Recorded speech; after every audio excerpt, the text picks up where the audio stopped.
देखो रिकॉर्डिंग का मैसेज क्या स्क्रीन शेयर है।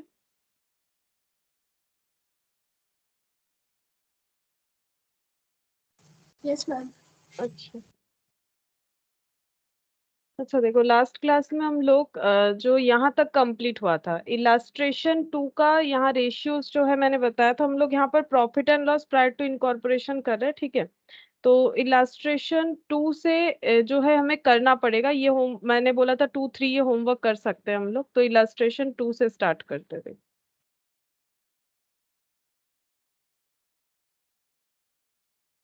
तो इसमें क्या बताया था एक बार पढ़ लेते हैं फिर से। Lotus limited was incorporated on 1 जुलाई 2001, ठीक है। तो लोटस लिमिटेड जो है वो इनकॉर्पोरेट हुआ है 1 जुलाई 2001 को to acquire a running business of feel goods, ठीक है। फील गुड्स बोल के एक बिजनेस है, ठीक है, मतलब फील गुड्स है एक ऑर्गेनाइजेशन का नाम। उसे एक्वायर कौन करेगा? लोटस लिमिटेड, मतलब वो भी कंपनी बन जाएगा विथ इफेक्ट फ्रॉम 1 अप्रैल 2001, ठीक है। अच्छा, अब इसके आगे क्या बोल रहा है? During the year 2001 2002 the total sale were 48 lakh, total sale 48 lakh बोल रहा है, of which 9 lakh 60 were for the first 6 months, जिसमें से फर्स्ट 6 मंथ्स का कितना है? 9 लाख 60। ये देखो उसी के हिसाब से हम लोगों ने यहाँ पर प्रिपेयर भी किया था। ये देखो यहाँ पर सेल्स टोटल मतलब पूरे साल का, ठीक है, कहाँ से कहाँ तक का। ये देखो लोटस लिमिटेड इनकॉर्पोरेट हुआ है 1 जुलाई को। अच्छा, लोटस लिमिटेड इनकॉर्पोरेट हुआ है to acquire a running business of feel goods, ठीक है, फील गुड्स का रनिंग बिजनेस को एक्वर किया है, ठीक है। अच्छा, अब देखो ये 17। अच्छा, यहाँ पर बोल रहा है कि पूरे ईयर का जो सेल है वो 48 लाख है, तो इनका जो टाइम रेशियो बन रहा है वो कैसे बन रहा है?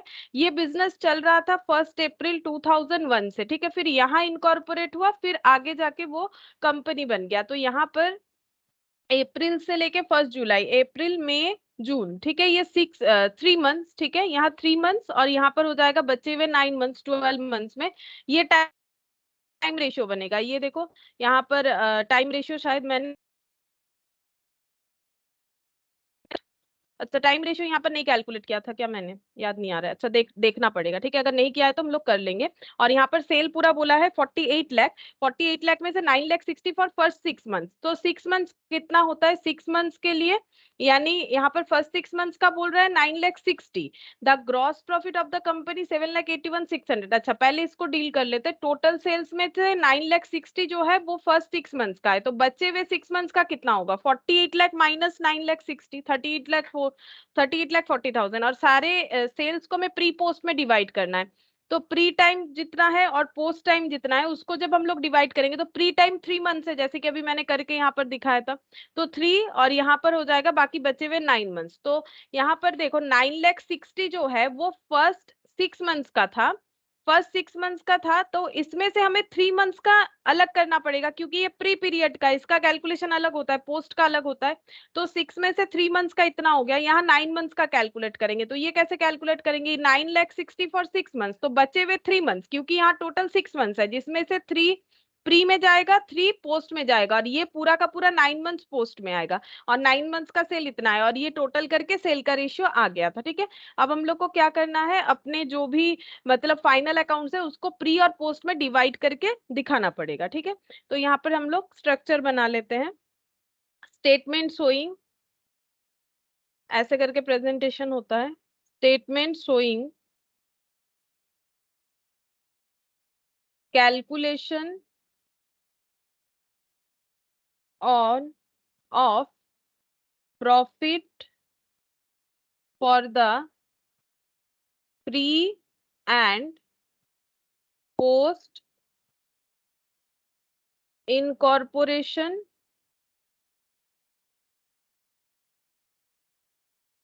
periods for the year ended।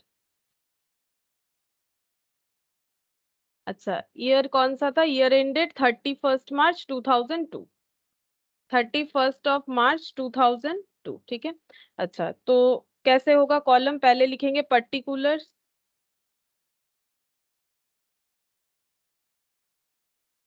उसके बाद total amount, basis of allocation,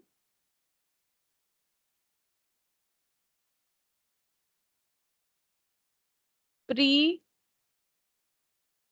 incorporation और पोस्ट इनकॉर्पोरेशन।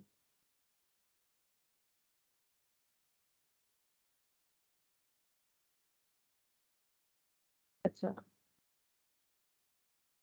यहाँ पर पहले चेक करेंगे कि ग्रॉस प्रॉफिट वगैरह दिया हुआ है कि नहीं। डायरेक्टर फीस, बैड डेप्ट, advertising, salary, general expenses, preliminary expenses, donation to political party, और यहाँ दे रखा था ग्रॉस प्रॉफिट। तो हम लोग ग्रॉस प्रॉफिट से स्टार्ट करेंगे। बेसिकली हम लोग यहाँ पर पीएल बनाते हैं, ठीक है। तो पीएल बनाते हैं, अगर ग्रॉस प्रॉफिट दिया हुआ है तो ठीक है, नहीं दिया हुआ है तो रिगार्डिंग इन्फॉर्मेशन रहता है, उससे हम लोग जीपी कैलकुलेट कर सकते हैं। तो यहाँ ग्रॉस प्रॉफिट दिया हुआ था, तो ग्रॉस प्रॉफिट से सारे खर्चे लेस कर देंगे तो हम लोग को मिल जाएगा नेट प्रॉफिट, ठीक है। नेट प्रॉफिट वगैरह कैलकुलेट इसीलिए अलग से कर रहे हैं क्योंकि हमारा ऑर्गेनाइजेशन पहले कुछ अलग था। मतलब फील गुड्स जो था, मतलब Lotus limited was incorporated on 1 July to acquire running business of feel goods. तो ये एक सोल प्रोप्राइटर रहा होगा, ठीक है। इसको क्या किया गया है, कंपनी में कन्वर्ट किया गया है। तो इसीलिए ये जितने दिन सोल प्रोप्राइटर फॉर्म में था उसका इनकम या एक्सपेंसेस, और उसके बाद जब ये कंपनी हुआ उसका इनकम या एक्सपेंसेस, ये दोनों को हमें क्या करना है, अलग से बाइफरकेट करके दिखाना चाहिए। तो यहाँ पर लिखेंगे टोटल अमाउंट है 7,81,600, ठीक है, ग्रॉस प्रॉफिट का। अच्छा, अब ग्रॉस प्रॉफिट जो है वो हमारा कैसे कैलकुलेट होगा, मतलब बेसिस उसका क्या होगा, एलोकेशन का। जीपी जो है ये सेल पे डिपेंड करता है, तो ये हमेशा सेल्स रेशियो पे जाता है, ठीक है। सेल्स रेशियो पे डिवाइड होगा, और सेल्स रेशियो कितना है ये हम लोगों ने लास्ट दिन कैलकुलेट कर लिया था, 1:9। ये देखो डेटा लिख के 1:9, तो यहाँ पर लिखेंगे 1:9। अच्छा, अब ये 1:9 में हमें इसको डिस्ट्रीब्यूट करना पड़ेगा, तो चेक करते हैं कितना होगा। 7,81,600 डिवाइडेड बाई 10, तो ये हो गया 78,160। 78,160 माइनस 781,600, तो ये हो गया 70,3,440, ठीक है। ये हो गया हम लोग का ग्रॉस प्रॉफिट। अच्छा, अब इससे जैसे हम लोग नॉर्मली सारे चीज एक्सपेंसेस को लेस करते हैं, यहाँ भी वही चीज होता है, ठीक है। बस फॉर्मेशन जो है स्टेटमेंट फॉर्मेट में चल रहा है। एक्सपेंसेस में सबसे पहले डायरेक्टर फीस, तो यहाँ पर लिखेंगे डायरेक्टर फीस, ठीक है। इसका अमाउंट है 60,000, क्वेश्चन में गिवन है, ठीक है।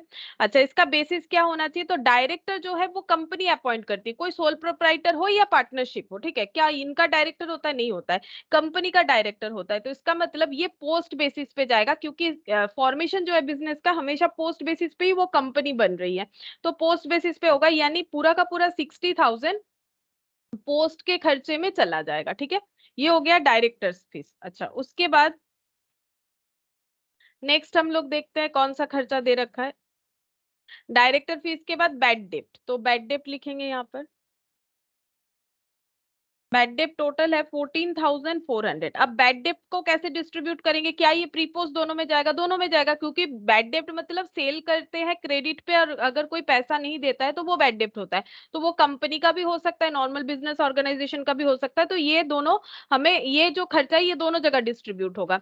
जो लॉस है बेसिकली, तो इसको कौन से बेसिस पे डिस्ट्रीब्यूट करेंगे, तो बेसिस हमारा दो ही होता है, या तो सेल्स रेशियो या तो टाइम रेशियो, ठीक है।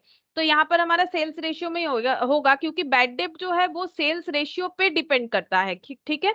बैड डेप्ट जो है वो सेल्स पे डिपेंड करता है, इसीलिए सेल्स रेशियो पे इसे डिस्ट्रीब्यूट करना पड़ेगा। तो 14,400 डिवाइडेड बाई 10, 1,440 इंटू 9, 12,960, ठीक है। ये हो जाएगा बैड डेप्ट। अच्छा, नेक्स्ट देखते हैं, नेक्स्ट कौन सा खर्चा है बैड डेप्ट के बाद है हम लोग का advertising. Under a contract amounting to 4,000 per month, मतलब एडवर्टाइजिंग का खर्चा देख सकते हैं हम लोग फिक्स्ड है, ठीक है। फिक्स्ड मतलब क्या, अगर पर मंथ हमें बता दिया है तो इसका मतलब ये फिक्स नेचर का ही हुआ ना, कि कुछ भी सेल कैसा भी हो हमेशा 4,000 ही होगा। अगर ये पॉइंट नहीं होता तो एडवर्टाइजमेंट वेरिएबल भी हो सकता है, जब तक हमें क्लियरली नहीं बताएगा तो वेरिएबल भी हो सकता है, फिक्स्ड भी हो सकता है। लेकिन फिक्स्ड हम लोग सिर्फ तभी मान पाएंगे जब हमें फिक्स्ड वैल्यूज दे रखा है, तो यहाँ पर तो फिक्स्ड ही है, पता चल रहा है, ठीक है। तो यहाँ पर लिखेंगे एडवर्टाइजमेंट, एडवर्टाइजिंग 48,000। अच्छा, ये कैसे डिस्ट्रीब्यूट होगा, टाइम रेशियो में, ठीक है। और टाइम रेशियो क्या है, टाइम रेशियो है हम लोग का, ये देखो यहाँ पर मैंने किया नहीं, यहाँ पर अगर चाहो तो टाइम रेशियो निकाल सकते हैं हम लोग, ये रहा। यहाँ पर टाइम रेशियो हो जाएगा, ये रहा यहाँ पर टाइम रेशियो ये कब इनकॉर्पोरेट हुआ है उसके बेसिस पे, है ना। तो ये इनकॉर्पोरेट हुआ है 1 अप्रैल से, चल रहा था 1 जुलाई को, तो अप्रैल मई जून, ठीक है, ये प्री प्री पीरियड हो गया। और पोस्ट में हो जाएगा जुलाई अगस्त सितंबर अक्टूबर नवंबर दिसंबर जैन फेब मार्च, ठीक है। तो ये 3 मंथ्स, और ये 1 2 3 4 5 6 7 8 9, 9 मंथ्स, मतलब 1:3, ठीक है, 1:3। तो 1:3 में हम लोग डिस्ट्रीब्यूट करेंगे। वैसे भी अगर इसको हम लोग चाहे तो 4003 मंथ्स एंड 4009 मंथ्स वैसे भी कर सकते हैं, बात एक ही है, ठीक है। टाइम रेशियो तो टाइम के हिसाब से ही आएगा। तो प्री पीरियड में 4000 करके 3 मंथ्स का पेमेंट हुआ होगा, यानी कि 12,000। और पोस्ट पीरियड में 9 मंथ्स का, बचे हुए 9 मंथ्स का 4000 करके, यानी कि कितना हो जाएगा 36,000, ठीक है। या फिर इसको रेशियो में डिस्ट्रीब्यूट कर लो तो भी बात एक ही है, आंसर सेम ही आएगा। सैलरी एंड जनरल एक्सपेंस, तो यहाँ पर लिखेंगे salary and general expense, salary and general expense 2,56,000। अच्छा, सैलरी होता है फिक्स नेचर का, तो ये कौन से रेशियो पे जाएगा, जो भी खर्चा हमारा फिक्स नेचर का है वो टाइम रेशियो पे जाएगा, ठीक है, 1:3 पे। तो 1:3 मतलब 2,56,000 डिवाइडेड बाई 4, 64,000 इंटू 3, 1,92,000, ठीक है। ये हो गया हम लोग का सैलरी एंड जनरल एक्सपेंसेस। अच्छा, नेक्स्ट देखते हैं प्रीलिमिनरी एक्सपेंसेस रिटर्न ऑफ। तो प्रीलिमिनरी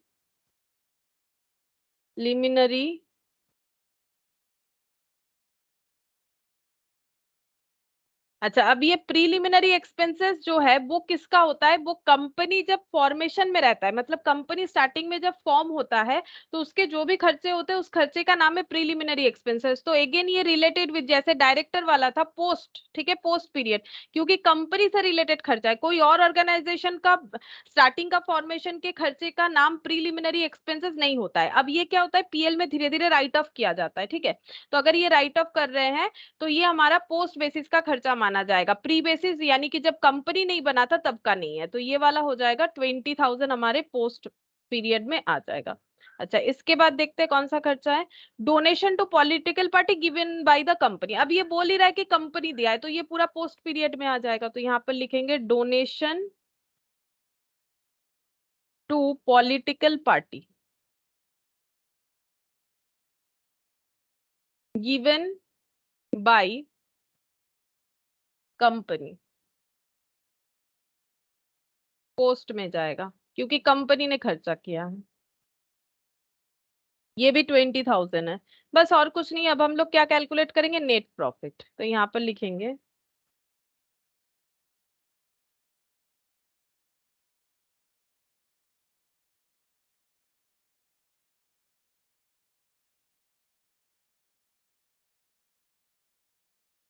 7,81,600 माइनस 60,000 माइनस 14,400 माइनस 48,000 256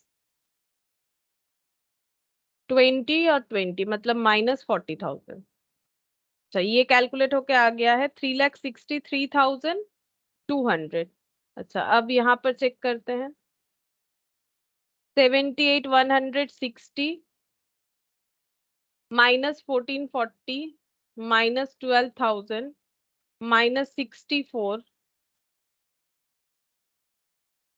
720।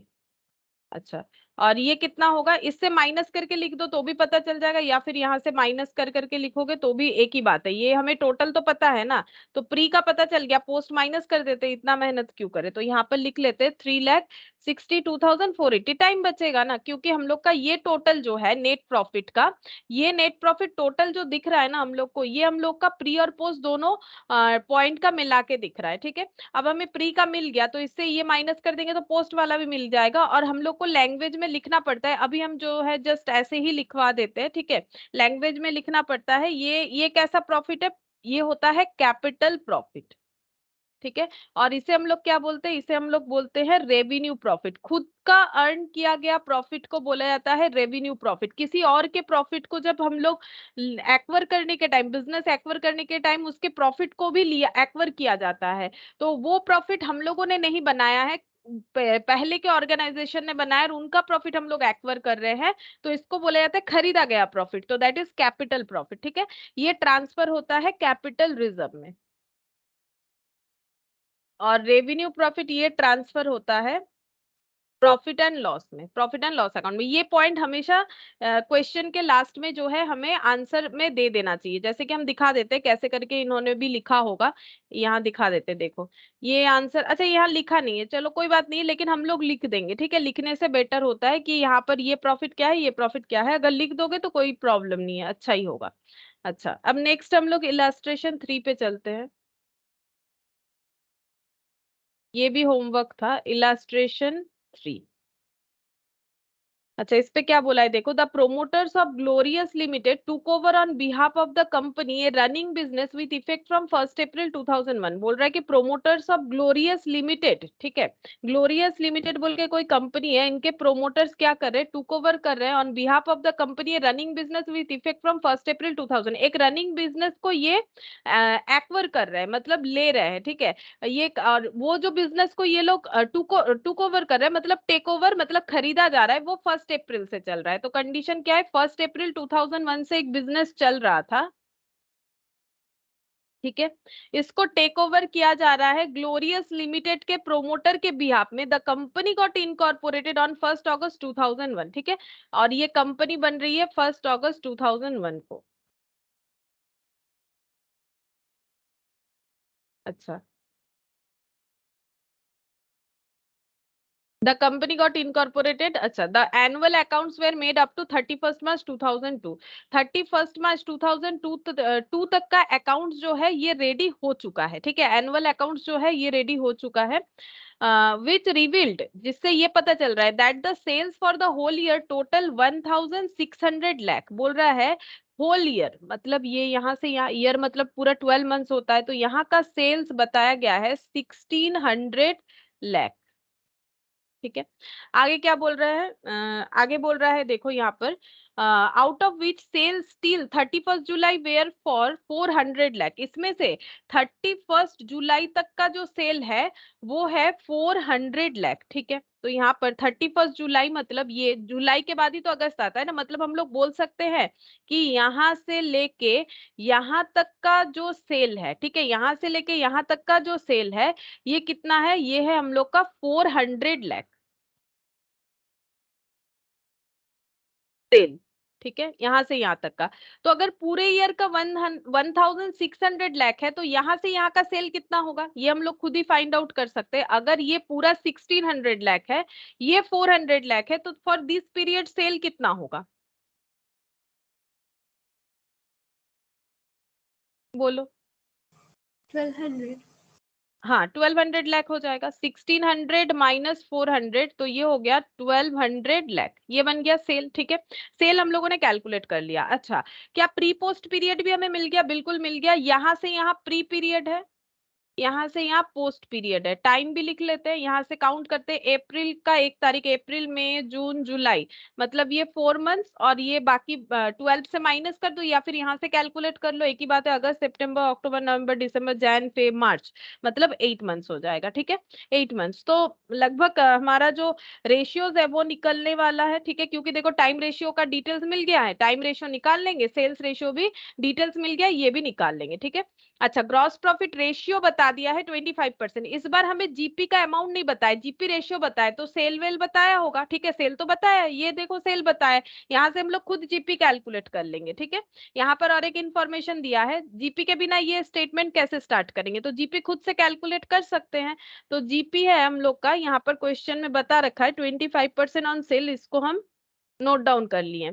अच्छा, इसके बाद एक्सपेंसेस बता दिया है, सैलरी, ठीक है, रेंट रेट्स एंड इंश्योरेंस। तो सैलरी जो है ये फिक्स्ड बेसिस है, टाइम रेशियो पे डिस्ट्रीब्यूट होगा। रेंट जो है, क्योंकि देखो ये पूरा जो एक्सपेंसेस का लिस्ट है ये 1 अप्रैल से लेकर 31 मार्च 2002 तक का है, यानी कि पूरे ईयर का है, लेकिन ईयर में बिजनेस का फॉर्मेशन 2 हो चुका है, ठीक है, तो प्री पोस्ट में डिवाइड करना पड़ेगा।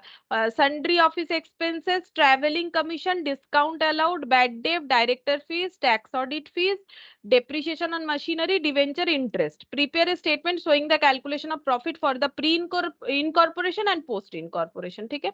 तो पहले हम लोग स्ट्रक्चर बना लेते हैं और उसके पहले रेशियो बना लेते हैं, ठीक है। तो यहाँ पर लिखते हैं टाइम रेशियो। तो टाइम रेशियो बन जाएगा 4 months इज टू 8 months, तो ये हो गया 1:2। अच्छा, टाइम रेशियो के बाद सेल्स रेशियो। सेल्स है 400 लाख, हमें हमेशा रेशियो निकालना होता है pre is to post basis पे, ठीक है। कोई भी रेशियो निकाल ले, चाहे टाइम रेशियो चाहे सेल्स रेशियो। तो प्री पीरियड का सेल 400 लाख, पोस्ट पीरियड का 1200 लाख, तो 0 0 हट जाएगा, 1:3 हो जाएगा, ठीक है। 1:2 और 1:3। और जीपी भी निकाल लेते हैं साथ साथ, ठीक है। ग्रॉस प्रॉफिट तो कैलकुलेट करना पड़ेगा, तो gross profit equal to sales into 25%। तो सेल कितना है, सेल है 1600 लाख इंटू 25%, तो ये कैलकुलेट करने से 25 मतलब 1/4 मतलब 400 लाख होगा, ठीक है। 400 लाख हम लोग का ग्रॉस प्रॉफिट हो जाएगा। अब हम लोग स्ट्रक्चर बना के जीपी से स्टार्ट कर सकते हैं, ठीक है। तो लिखते हैं statement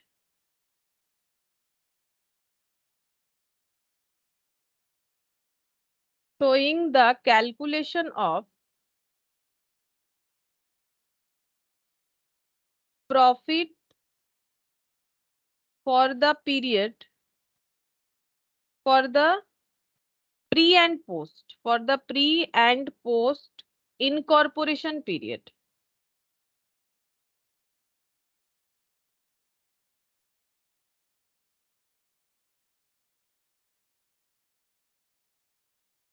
For the year ended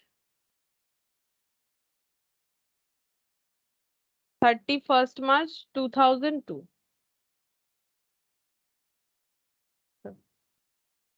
Particulars,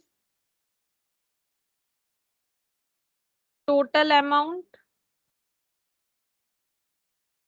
अच्छा इसके बाद basis, pre incorporation, post incorporation. अच्छा, ये क्वेश्चन में ना सारा डेटा जो है इन लैख में दिया हुआ है, ठीक है, इन लैख। तो हम लोग भी जब इसे प्रेजेंटेशन करेंगे तो हमें यहाँ इन लैख लिखना जरूरी है, ठीक है। एग्जाम में तो बिल्कुल जरूरी है, अभी अगर हम लोग थोड़ा बहुत अवॉइड भी करते कोई प्रॉब्लम नहीं है, लेकिन हमें एग्जाम में अगर इन लैख होता है, या तो लैख में प्रेजेंटेशन कर लेना चाहिए पूरा 0 लगा के, लेकिन उसमें डेटा काफी बड़ा हो जाएगा, तो इन लैख लिख के हम लोग भी करेंगे जैसे इन्होंने बना रखा है, ठीक है। अच्छा, सबसे पहले ग्रॉस प्रॉफिट। ग्रॉस प्रॉफिट हम लोग का टोटल अमाउंट 400 लाख, ठीक है, 400 लाख। ये कैसे डिवाइड होगा, ये सेल्स रेशियो में होगा, और सेल्स रेशियो हम लोगों ने कैलकुलेट किया अभी अभी 1:3। 1:3, तो डिवाइडेड बाई 4 मतलब 100 लाख, और ये हो जाएगा 300 लाख, ठीक है, ये आंसर आ गया। अच्छा, नेक्स्ट ग्रॉस प्रॉफिट से लेस करेंगे सारे एक्सपेंसेस को। तो पहला एक्सपेंसेस हम लोग का सैलरी, सैलरी है 69 लाख, ठीक है, 69 लाख। और सैलरी एक जो है फिक्स नेचर का खर्चा होता है, तो ये टाइम रेशियो पे जाएगा। अच्छा, टाइम रेशियो पे यानी 1:2 पे, तो डिवाइडेड बाई 3, तो 3 2 6, 3 3 9, 23 लाख, 23 का 2 टाइम्स मतलब ये हो गया 6 और 4 46 हो जाएगा, ठीक है, 46 लाख। अच्छा, सैलरी के बाद यहाँ पर rent rates and insurance, rent rates and insurance, ठीक है।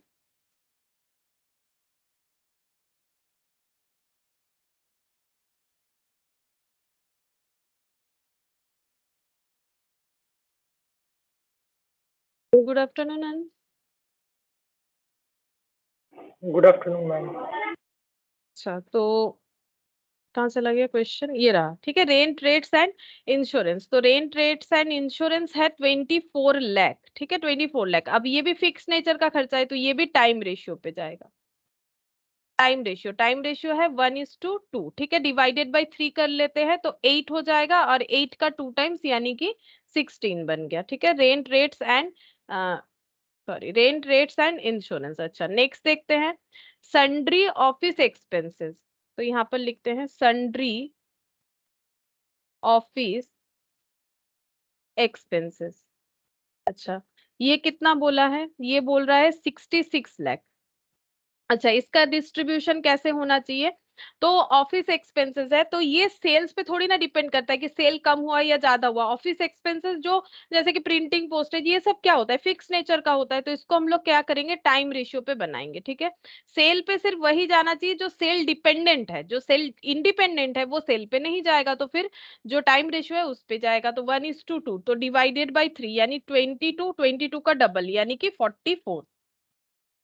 अच्छा, इसके बाद कौन सा खर्चा आ रहा है, ट्रेवलर्स कमीशन।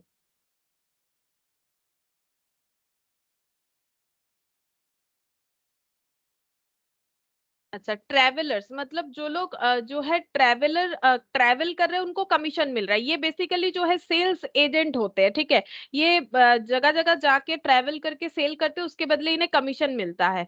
तो ये जो है ये सेल्स के ऊपर डिपेंड है, ये जितना सेल करेंगे इनको उस हिसाब से कमीशन मिलता है, ठीक है। तो ये सेल पे डिपेंड होगा, तो 1:3 डिवाइडेड बाई 4 करेंगे तो यहाँ पर हो जाएगा पहला 4 लाख, 4 का 3 टाइम्स मतलब 12 लाख, ठीक है, ये आंसर आ जाएगा। ट्रेवलर्स एक कमीशन के बाद डिस्काउंट अलाउड 12 लाख।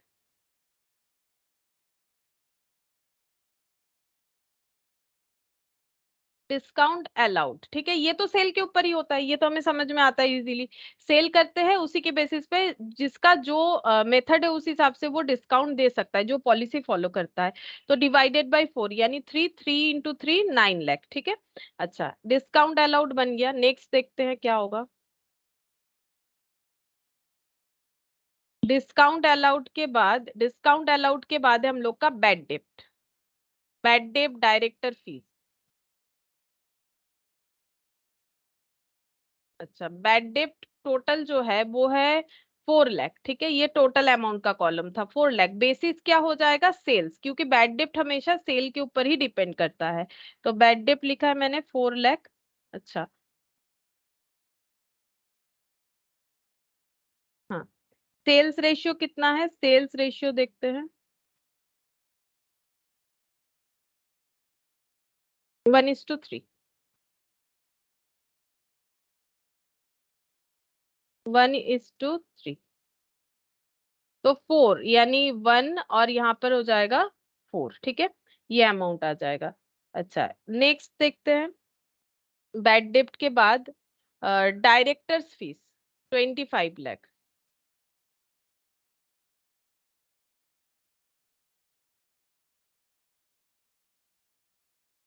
ये तो पोस्ट में ही जाएगा क्योंकि ये कंपनी से रिलेटेड आइटम होता है, क्योंकि डायरेक्टर जो है वो कंपनी ही अपॉइंट करती है, कोई और नहीं।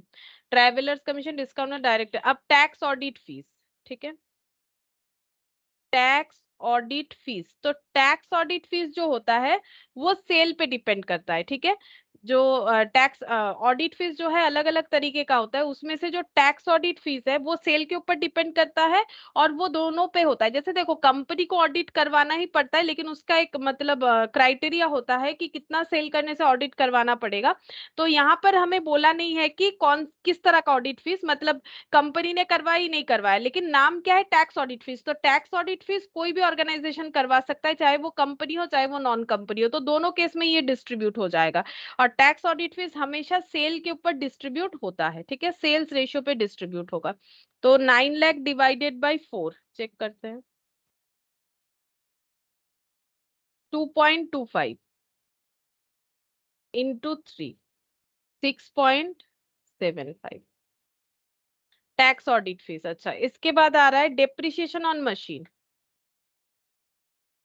डेप्रिसिएशन तो टाइम बेसिस पे होता है, ठीक है, ये हमें पता ही है, डेप्रिसिएशन के डेफिनेशन में भी आता है, ठीक है। 12 लाख ये हमारा टाइम रेशियो में हो जाएगा, और टाइम रेशियो था 1:2। 2, 3 से डिवाइड करेंगे तो 4 इंटू 2 8 लाख, ठीक है। ये बात चेक कर लेते, 1:2 था, हाँ 1:2 था।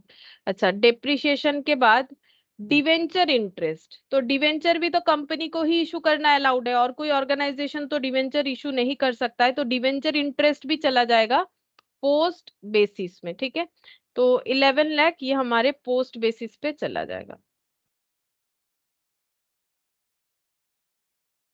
बन गया। अब हम लोग चेक करेंगे कि नेट प्रॉफिट कितना आ रहा है।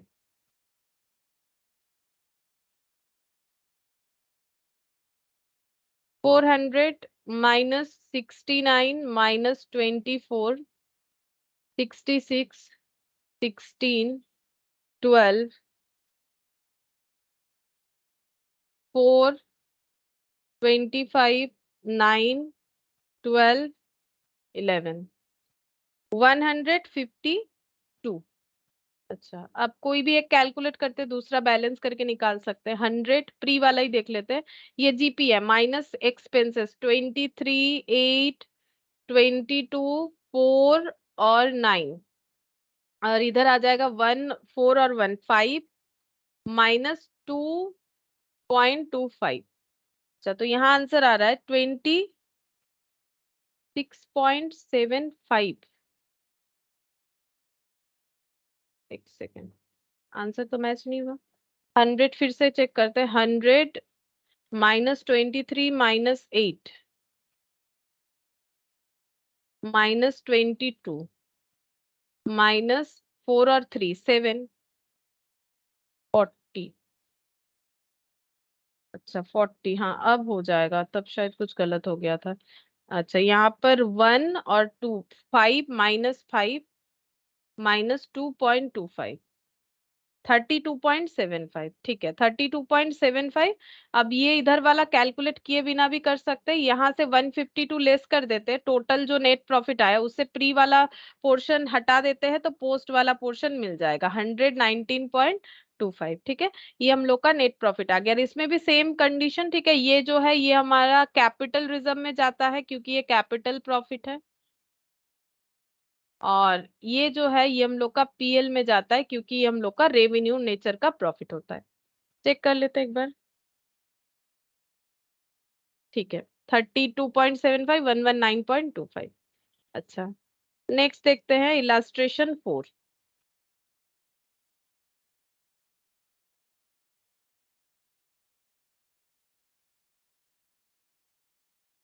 अच्छा, इसमें क्या बोला है देखते हैं। Inder and Vishnu working in partnership. अच्छा, ये दोनों पार्टनरशिप पे काम कर रहे थे, registered a joint stock company. अब ये लोग अपने पार्टनरशिप बिजनेस को जॉइंट स्टॉक कंपनी बनाना चाहते हैं under the name of fellow travellers limited, ठीक है। और उस बिजनेस का वो नाम भी देना चाहते हैं, सोच लिया है, फेलो ट्रैवलर्स लिमिटेड, ठीक है। On 31 May 2001 to take over their existing business, मतलब अपने बिजनेस का कन्वर्जन कर रहे हैं, ठीक है। 31 मई को कन्वर्जन कर रहे हैं, मतलब इनकॉर्पोरेशन डेट हो गया 31 में, तो इसको हम लोग पहले लिख लेते हैं यहाँ पर।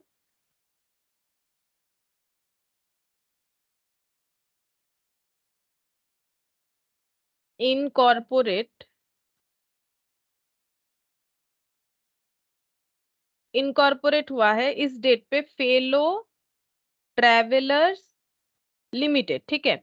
अच्छा, इसके पहले ये बिजनेस का नाम था पार्टनरशिप था कुछ, ठीक है, नाम तो नहीं बताया यहाँ पर, पार्टनरशिप था इसके पहले, पार्टनरशिप था, partnership of Inder and Vishnu, ठीक है। अच्छा, अब यहाँ पर बोल रहा है to take over their existing business. अच्छा, the asset of the partnership from Jan 1 Jan 2001 for a sum of 3 lakh and that until the amount was discharge they would pay interest on the amount at the rate of 6% per annum. अच्छा, यहाँ से फिर से एक बार पढ़ते हैं। On 31 मई को ये to take over the existing business हो गया, full stop. It was agreed, ये एग्री हुआ है that they would take over the asset of the partnership from Jan 1 2001। ये लोग पार्टनरशिप का एसेट जो टेक ओवर करना स्टार्ट करेंगे वो स्टार्ट करेंगे 1 Jan 2001 से। और उसके बाद बोल रहा है for a sum of 3 lakh and that until the amount was discharge they would pay interest on the amount at the rate of 6% per annum. बोल रहा है कि देखो नॉर्मली क्या होता है, जब बिजनेस खरीदा जाता है तो उनके एसेट्स लाइबिलिटी सारे चीज को लेना पड़ता है। तो ये लोग क्या कर रहे हैं, इनका जो एग्जिस्टिंग पार्टनरशिप है उसको कंपनी में कन्वर्ट कर रहे हैं, ठीक है। तो पार्टनरशिप का जो भी एसेट है वो 1 जैन से, ठीक है, 1 जैन से जो है टेक ओवर होना स्टार्ट होगा। और इसके लिए 3 लाख जो है, 3 लाख का एसेट ये लोग टेक ओवर करेंगे, and that until the amount was discharge, ठीक है। 3 लाख जो है, एक्चुअली 3 लाख का क्या बोला है देख लेते हैं। The asset of the partnership from 1 Jan 2000 for a sum of 3 lakh. अच्छा, 3 लाख देना पड़ेगा, एसेट टेक ओवर करने से 3 लाख देना पड़ेगा, ठीक है।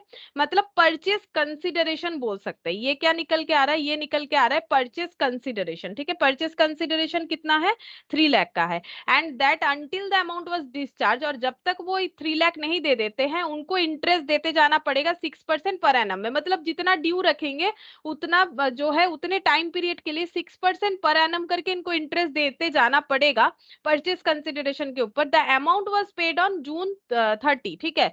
अमाउंट पे हुआ है June 30 को, ठीक है। जो अमाउंट पे करना था 1 Jan को, उसका पेमेंट हुआ है June 30 2001 को, 3 लाख का परचेस कंसिडरेशन पे हुआ है। तो यहाँ पर हम लिख लेते हैं जून, डेट देख लेते हैं क्या बोला है, 30th June 2001, मतलब इसके बाद होगा। ये है 31st मई के बाद हो जाएगा जून। तो 30th June 2001 इस डेट को क्या हुआ है, इन्होंने अपना परचेस कंसिडरेशन पे किया है। तो लिख देते हैं paid purchase consideration of 3 lakh. Purchase consideration of ₹3 lakh, ठीक है। अच्छा, अब नेक्स्ट देखते हैं यहाँ पर आगे क्या बोल रहा है। To discharge the purchase consideration. अब जब इन्होंने ये पे किया, कैसे पे किया, क्या कैश दे दिया है, बोल रहा है कि the company issue 20,000 equity share of 10 each at a premium of 1 each and allotted 7% debenture of face value 1,50,000 to the vendor at par, ठीक है। मतलब इन्होंने जब ये परचेस कंसिडरेशन पे किया तो in the form of equity share and in the form of debenture पे किया, कैश के फॉर्म में नहीं किया। तो देखो कितना कितना दिया है, पीसी कैसे कैलकुलेट हुआ है, परचेस कंसिडरेशन। तो परचेस कंसिडरेशन इक्वल टू हुआ है इक्विटी शेयर, क्या क्या दिया गया है, इक्विटी शेयर दिया गया है, ठीक है। कंसिडरेशन अदर देन कैश हो रहा है, तो purchase consideration other than cash, equity share और डिवेंचर, ठीक है। अब देख लेते हैं क्या ये 3 लाख हो रहा है कि नहीं, चेक करो। इक्विटी शेयर कितना दिया गया है, 20,000, ₹10 वाला। तो इक्विटी शेयर कैपिटल बोल के तो इतना ही लिखना पड़ेगा, प्लस डिवेंचर दिया गया है 7%, 1.5 लाख, ठीक है। तो यहाँ पर एट पर, ठीक है, तो ये हो जाएगा हम लोग का 3,50,000, ठीक है। 3,50,000 दिया गया है। 3,50,000 क्या और भी ज्यादा होगा, एक एक सेकेंड। यहाँ पर हम लोग का क्या बोला था, अच्छा देखो एंट्री क्या होगा जब शेयर अलॉट किया जाएगा, एंट्री ऐसे होगा, ये देखो। यहाँ पर हमें बोला है कि company issue 20,000 equity share of 10 is at a premium of, premium भी बोला है, तो इसका मतलब यहाँ पर ₹11 आ जाएगा, है ना। ₹11, मतलब bank account debit to equity share capital 20,000 into 10 और टू सिक्योरिटीज प्रीमियम 20,000 इंटू 1। तो बैंक अकाउंट डेबिट तो 20,000 इंटू 11 ही होगा ना। तो 20,000 इंटू 11 होने से कितना होगा, ये हो गया 1,50,000। तो ये हो जाएगा 3,70,000। अच्छा, 3,70,000 ये हो रहा है इनका परचेस कंसिडरेशन जो है पे करने का तरीका। और यहाँ पर इंटरेस्ट दिखा देते कितना होगा, वो भी हम यहाँ पर कैलकुलेट करके दिखा देते हैं। इंटरेस्ट इनको कितना देना पड़ेगा, तो इनका परचेस कंसिडरेशन बनता था कितने का, 3 लाख का, ठीक है। एक्चुअली परचेस कंसिडरेशन बन रहा था 3 लाख का, और क्वेश्चन में बोला था ये जितना लेट करेंगे उसके बेसिस पे इन्हें 6% पर एनम बेसिस पे इंटरेस्ट देना पड़ेगा, ठीक है। अच्छा, अब इनका पेमेंट होना चाहिए था कब, जैन को, 1 Jan 2001। अब जैन से लेके जून तक, जैन फेब मार्च अप्रैल मई जून, 6 मंथ्स का डिले हुआ है।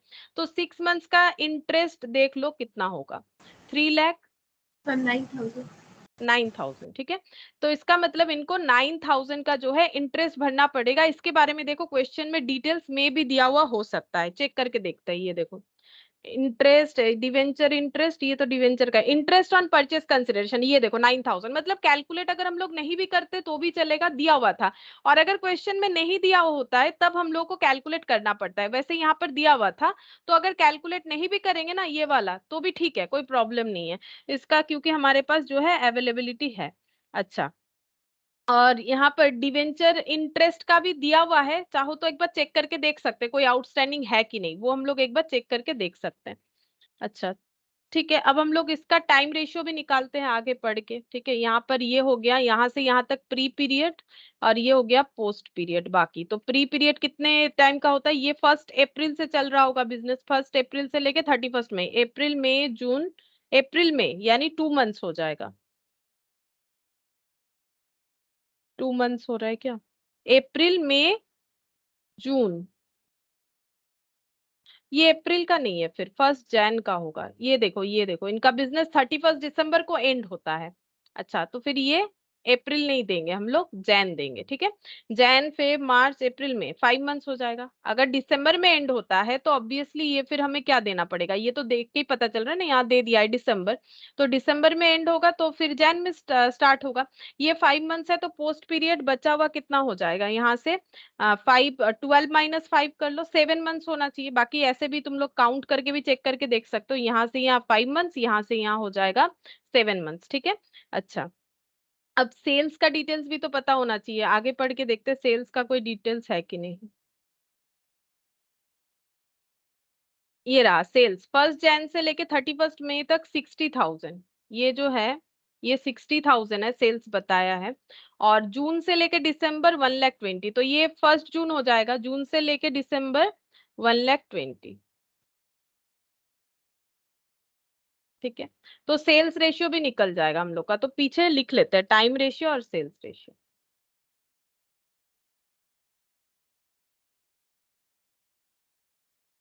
प्री इज टू पोस्ट पे होगा, जो भी करना है प्री इज टू पोस्ट पे ही डिवाइड करना, और डिवाइडेशन के लिए ही तो ये क्वेश्चन करना है। तो यहाँ पर देख लेते हैं, ये बन रहा है 5:7 बना था टाइम रेशियो, और ये 60 और 1,20,000,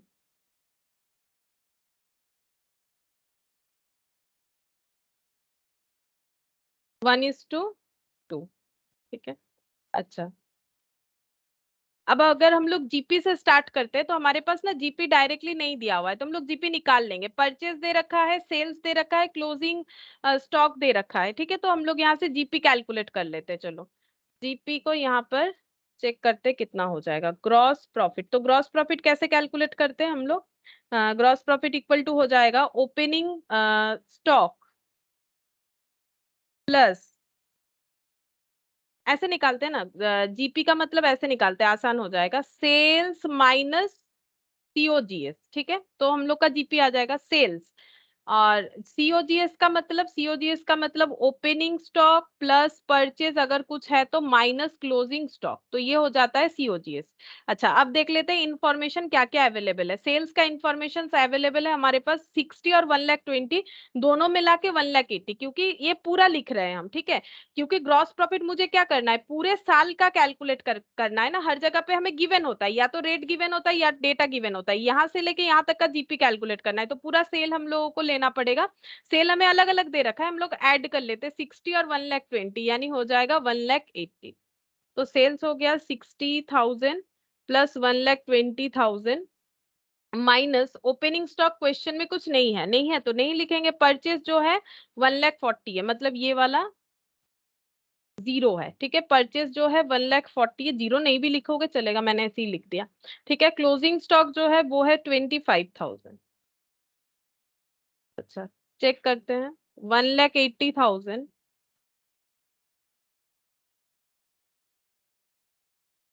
minus 1,40,000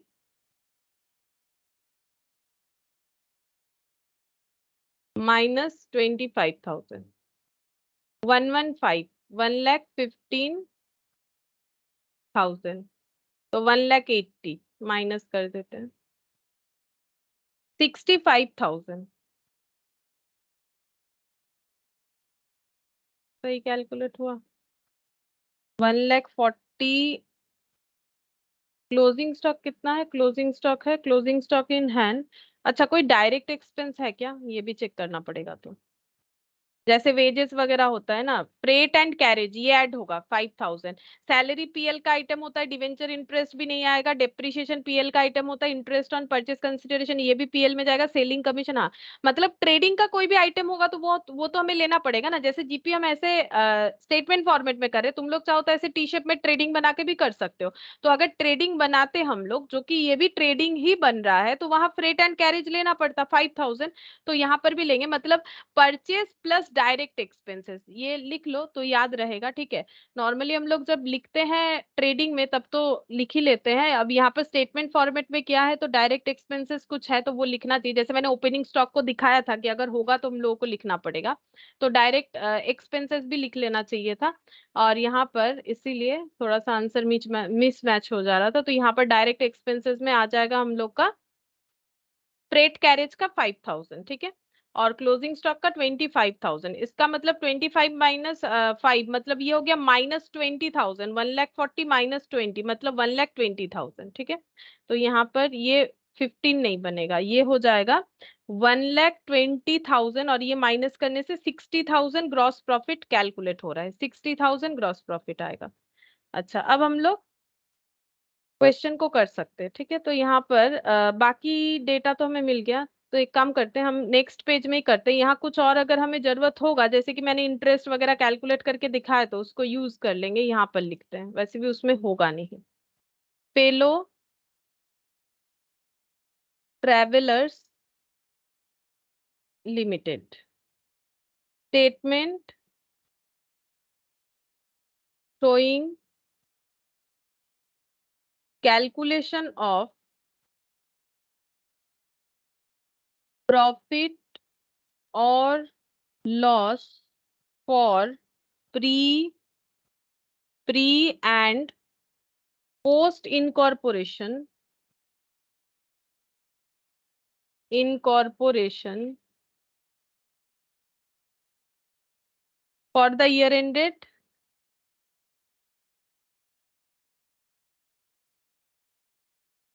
31st March, sorry 31st December 1, ठीक है, दिसंबर है ये वाला, हम बार बार 31st March बोल रहे हैं। Particulars total amount,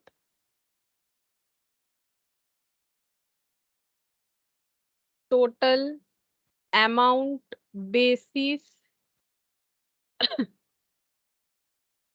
basis of allocation pre incorporation post incorporation. GP से स्टार्ट होगा, लिखेंगे ग्रॉस प्रॉफिट, ये हम लोग का 60,000 आया फिर सही करने के बाद। सेल्स पे होगा हमेशा, सेल्स रेशियो 5:2 नहीं 1:2, 1:2, तो डिवाइडेड बाई 3 यानी 20,000 और 40,000 ग्रॉस प्रॉफिट। फिर लेस करेंगे, अच्छा खर्चा, खर्चे में ये देखो परचेज सेल्स क्लोजिंग इन्वेंट्री, ये सारी चीज ट्रेडिंग आइटम जिसको इंक्लूड करके हम लोगों ने जीपी निकाल लिया है, तो इसका हम लोगों ने एडजस्टमेंट कर लिया। फ्रेट एक्सपेंसेस भी वहां चला गया, फ्रेट एंड कैरेज। अब सैलरी एंड वेजेस से करना पड़ेगा, सैलरी एंड वेजेस 10,000 मतलब पीएल का आइटम। ये टाइम बेसिस पे चला जाएगा, टाइम रेशियो है 5:7, तो 5 + 7 12, तो 10,000 डिवाइडेड बाई 12 इंटू 5, 4167, ठीक है, 4167 माइनस करके निकालेंगे, ठीक है। अगर फिर से इसको रेशियो करोगे तो फिर से अप्रोक्सीमेशन आ जाएगा, ठीक है। ये जैसे कि अप्रोक्सीमेशन आ गया है, तो ये -10,000 करेंगे ताकि हमारा आंसर जो है वो सही रहे। 5833 मतलब ये 5833 लिखने पे ही, एकमात्र ये लिखने पे ही ये ऐड करके 10,000 आता है, ठीक है। तो इसीलिए हम लोग को क्या करना चाहिए, एक हम लोगों ने ऐसे निकाल लिया, एक माइनस करके निकालेंगे ताकि टोटल करने से 10,000 से कम या ज्यादा होने का चांसेस ना रहे। अच्छा, इसके बाद डिवेंचर इंटरेस्ट, तो डिवेंचर इंटरेस्ट वही बोलेंगे अगेन की ये हमेशा कंपनी इशू करती है, तो ये पोस्ट बेसिस पे जाना चाहिए। तो डिवेंचर इंटरेस्ट, हाँ, इसका जो मैंने बोला था कि इसका हम लोग चेक कर सकते हैं कि डिवेंचर इंटरेस्ट जो है जितना लिखा हुआ है क्या उतना ही होगा या कुछ और होगा, हम लोग चाहे तो चेक कर सकते हैं। ये देखो अपने तसल्ली के लिए, क्योंकि कभी कभी आउटस्टैंडिंग भी तो हो सकता है। तो ये देखो डिवेंचर इंटरेस्ट कितना होगा, कंपनी ने डिवेंचर इशू किया था 7% इंटरेस्ट रेट वाला, 7%, 1,50,000 फेस वैल्यू, ठीक है। डिवेंचर का इंटरेस्ट हमेशा फेस वैल्यू पे होता है, तो इंटरेस्ट कितना हो जाएगा, 1,50,000 इंटू 7%, ठीक है, 1,50,000 इंटू 7%। और ये कब इशू हुआ था, डिवेंचर इशू कब किया गया था, जिस दिन परचेस कंसिडरेशन ये देखो पे हुआ था, मतलब यहाँ से जून से, ठीक है, जून से लेकर दिसंबर, तो जून का जुलाई अगस्त सितंबर अक्टूबर नवंबर दिसंबर, 6 मंथ्स का इंटरेस्ट इस साल मिलेगा, ठीक है। मतलब कंपनी ने क्या किया, परचेस कंसिडरेशन को ये दोनों फॉर्मेशन में पे किया, जिससे इसका वैल्यूएशन ये आया। और 1,50,000 का जो डिवेंचर इंटरेस्ट है वो इस साल कंपनी जो है इनको 6 मंथ्स का प्रोवाइड कर सकती है, तो इंटू 6/12, ठीक है। मतलब 1,50,000 पे 7% जितना भी होगा उसका हाफ, तो इंटू 7% डिवाइडेड बाई 2 कर लेते हैं तो पता चल जाएगा 5250 इंटरेस्ट होना चाहिए। अब चेक करके देखते हैं क्या क्वेश्चन में हमें 5250 दे रखा है या फिर कुछ और दे रखा है। नहीं, 5250 ही दे रखा है, मतलब इंटरेस्ट जो है वो फुल्ली पेड है। अगर नहीं होता है तो हम लोग आउटस्टैंडिंग वगैरह लिखते हैं ना, तो वही वाला जस्ट एक बार चेक कर लिया। तो यहाँ पर अमाउंट जो गिवन है वही एप्लीकेबल हो रहा है, 5250, ठीक है। अब ये तो पोस्ट पे चला जाएगा, पूरा का पूरा यहाँ पर लिख देंगे 5250। डिवेंचर इंटरेस्ट के बाद डेप्रिसिएशन 1000, ये दोनों पीरियड में जाएगा।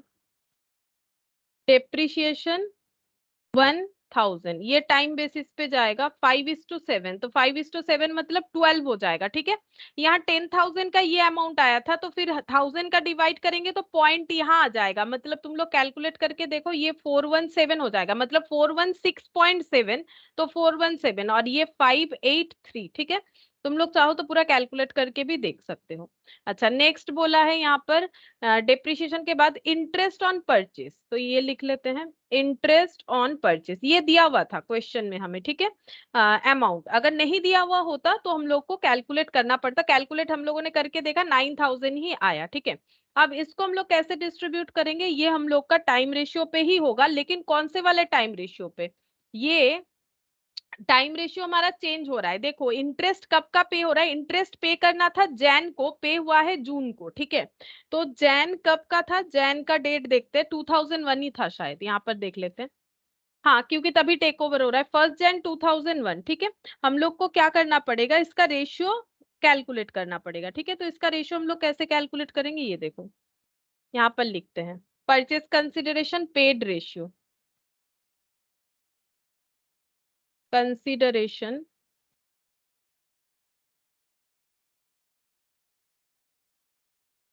ये भी हम लोग को प्री पोस्ट में ही डिवाइड करना पड़ेगा, लेकिन इसका प्री पोस्ट कितना आ रहा है, प्री आ जाएगा हम लोग का जैन से लेके यहाँ पर जून में लास्ट जो है पे हुआ, जून 2001 में पे हुआ, तो प्री में हो गया जैन से लेके 31 मई, यानी 5 मंथ्स, ठीक है। ऑलरेडी हम लोगों ने ये तो एक बार निकाल ही रखा है, तो ये 5 मंथ्स तो हो रहा है। नेक्स्ट यहाँ पर पोस्ट कितना हो जाएगा, पोस्ट पीरियड आ रहा है यहाँ से लेके यहाँ तक नहीं लेंगे, वो तो हम लोग पोस्ट पीरियड पूरा इस साल का कैलकुलेट कर रहे हैं जब हम लोग खर्चे पे कर रहे हैं, लेकिन जब मेरा ये खर्चा यहाँ पे हो गया, ये तो परचेस कंसिडरेशन का था, ये तो बिजनेस को रन करवाने का सैलरी या फिर ऐसा खर्चा नहीं है, तो ये यहाँ पे हुआ है। अब ये कैलकुलेट इंटरेस्ट इसीलिए हो रहा है क्योंकि इन्होंने डिले किया, अगर ये यहीं पर पे कर देते तो ये वाला तो एक्सपेंसेस ऑकर्ड होता ही नहीं, ठीक है।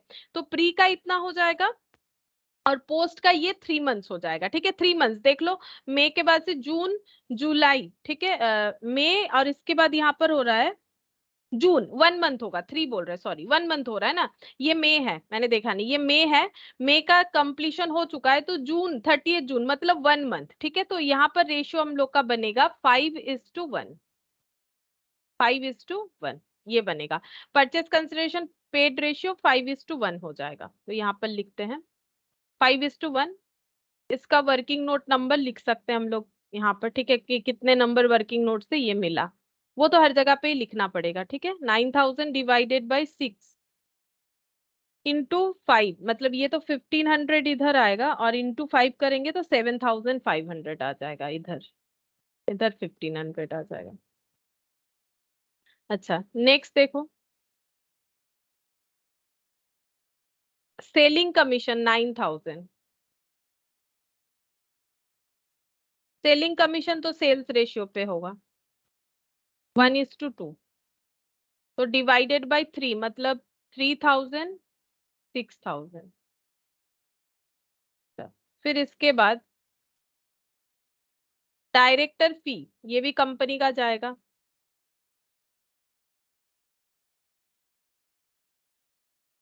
पोस्ट हो जाएगा, पोस्ट बेसिस पे चला जाएगा। डायरेक्टर फी जो है 600।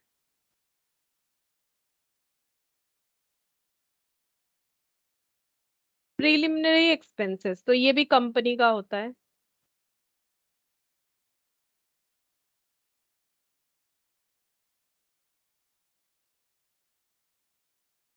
ये भी पोस्ट पे चला जाएगा।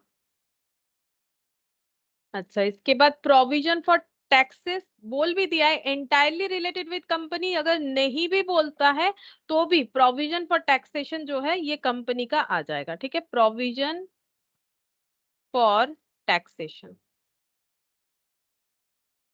6000, तो ये पोस्ट में आएगा, बता भी दिया है यहाँ पर 6000। अब हम लोग कैलकुलेट करेंगे नेट प्रॉफिट।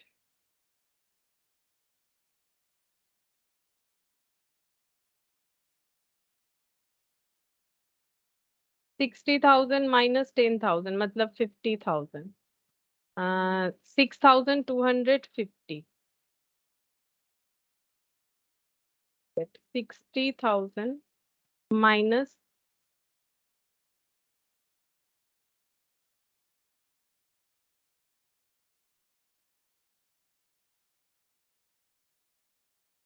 9,000, फिर से 9,000, 600, 900,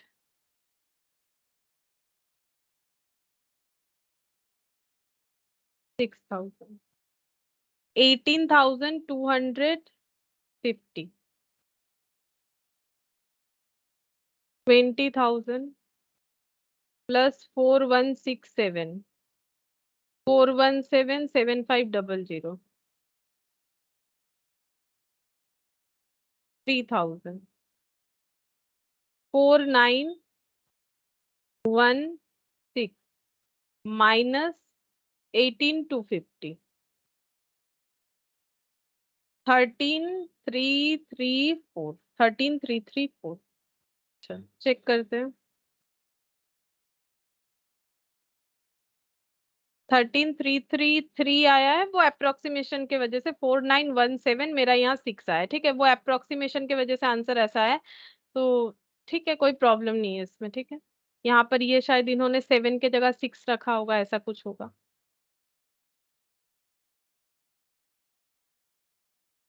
अच्छा इसका बैलेंस शीट भी बनाने के लिए बोला था शायद, यहाँ पढ़ लेते हैं। प्रिपेयर स्टेटमेंट अपोर्शनिंग द एक्सपेंसेस, जो कि कर लिया हम लोगों ने। Calculate profit and loss for the post and pre incorporation period and also so how this figures would appear in balance sheet of the company. अच्छा ये हम लोगों ने नहीं किया, चलो कर लेते हैं कि बैलेंस शीट में कैसे आएगा। और कंपनी का बैलेंस शीट का जो फॉर्मेट होता है उसी को हमें फॉलो करना है यहाँ पर करने के लिए। टी शेप कर दोगे तो गलत हो जाएगा। सेलो ट्रेवलर्स लिमिटेड, और ये जो स्ट्रक्चर है ये फाउंडेशन में भी हम लोग करते हैं, और जो है 11 12 में भी करते हो, बेसिकली 12 में। ठीक है, तो यहाँ पर लिखेंगे extract from the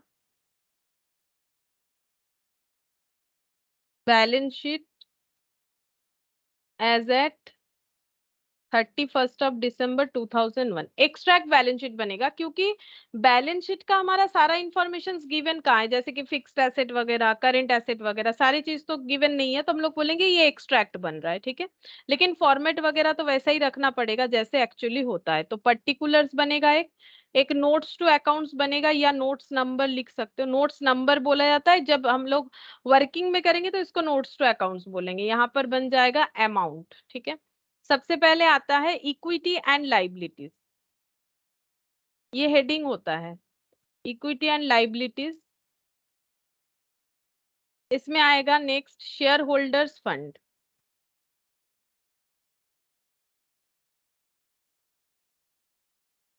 share holders fund के अंडर आता है share capital, reserve and surplus.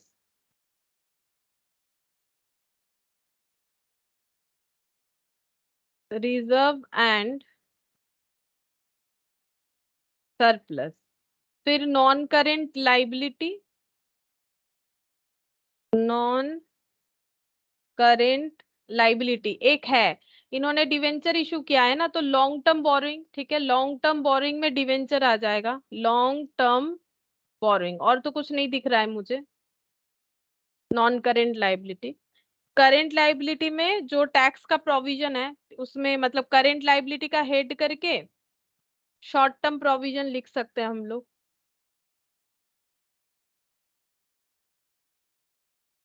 Short term provision.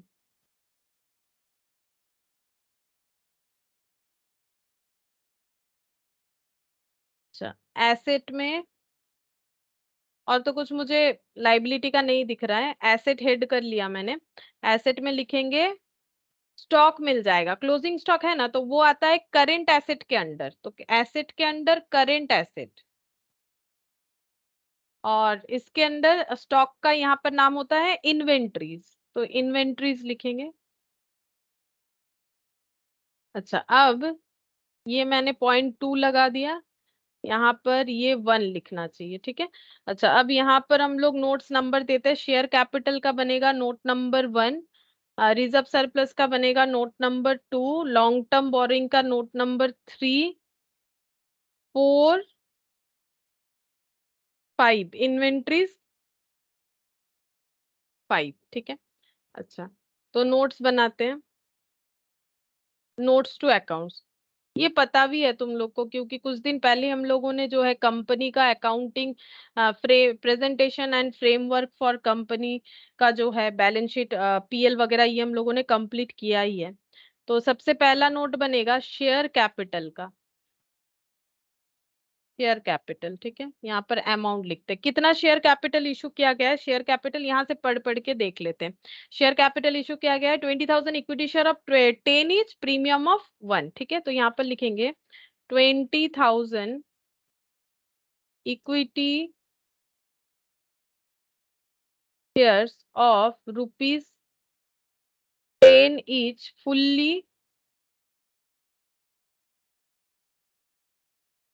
Fully paid, यहाँ पर आ जाएगा 2 लाख, इशूड एट ₹1 प्रीमियम, ठीक है। तो प्रीमियम तो सिक्योरिटीज प्रीमियम में जाता है, इसका अमाउंट जो fully paid up equity share है ₹10 वाला, वो यहाँ पर आएगा, क्योंकि एंट्री क्या होता है, equity share capital to equity share capital, bank to equity share capital to securities premium, to equity share capital हमेशा नॉमिनल वैल्यू से जाता है, और अगर हमारा जो क्या बोलते हैं उसे सिक्योरिटीज प्रीमियम वगैरह है, तो वो रिजर्व सरप्लस में आ जाएगा, ठीक है। नेक्स्ट नोट बनेगा, ये शेयर कैपिटल का बन गया, reserve and surplus.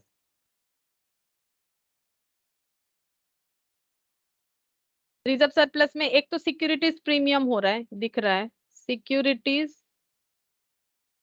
Premium 20,000 into 1,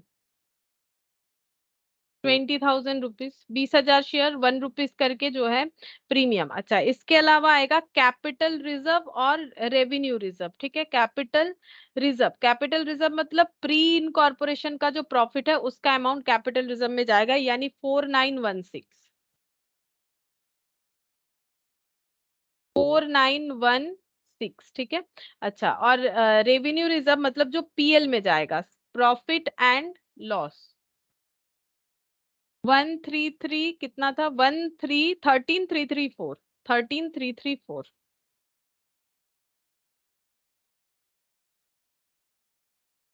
अच्छा, अब हम लोग टोटल करेंगे, 13334 लिखा हुआ है प्लस 24,916, तो ये हो गया 38,250, 38,250, ये हम लोग का रिजर्व सरप्लस बन जाएगा। तो रिजर्व सरप्लस के बाद कौन सा है, long term borrowing, note number 3, ये तो डिवेंचर है, long term borrowing.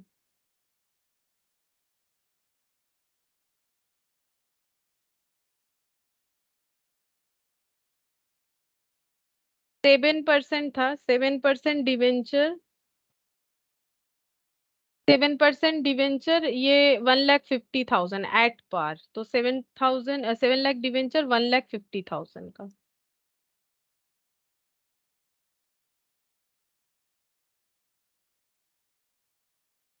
Fourth number में शॉर्ट टर्म प्रोविजन,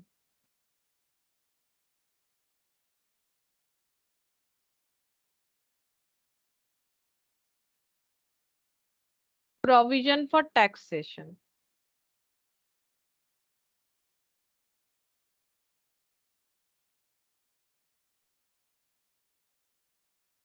टैक्स का प्रोविजन कितना था यहाँ पर देख लेते हैं, 6,000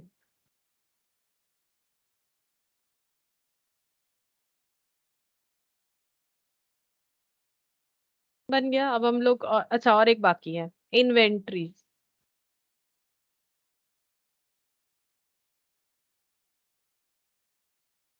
इन्वेंट्रीज का closing inventory in hand 25,000।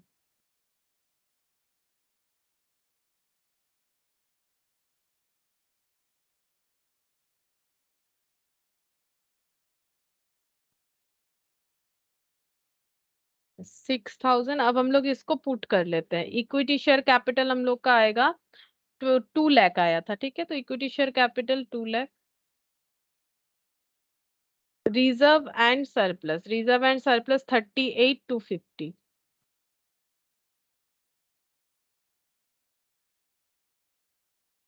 Long term borrowing 1,50,000।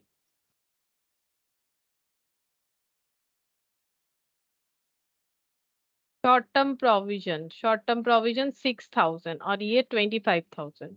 यहाँ पर लिखेंगे 6,000 और यहाँ पर लिख दिया 25,000, ठीक है। तो इसको ऐड करने का जरूरत नहीं है, क्योंकि हमारा ये एक्सट्रैक्ट फॉर्मेट है कि एसेट साइड तो टोटल होगा नहीं कि हम लोग टैली करके दिखा देंगे, ठीक है, तो ऐसे ही रख सकते हैं। देखो इन्होंने भी ऐसे ही रखा हुआ है, ठीक है, ये सिर्फ नोट्स बना के ऐसे दिखा दिया है। नेक्स्ट हम लोग करते हैं इलास्ट्रेशन 5। इलास्ट्रेशन 5 में क्या बोला है? The partners of Maitri Agencies decided to convert the partnership into a private limited company called MAP Limited with effect from 1st Jan 2002, ठीक है। तो ये लोग अपने पार्टनरशिप का फॉर्मेशन को कंपनी में ट्रांसफर करना चाहते हैं, तो यहाँ पर पहले हम लोग लिख लेते हैं क्या क्या कंडीशन है। इलास्ट्रेशन 5,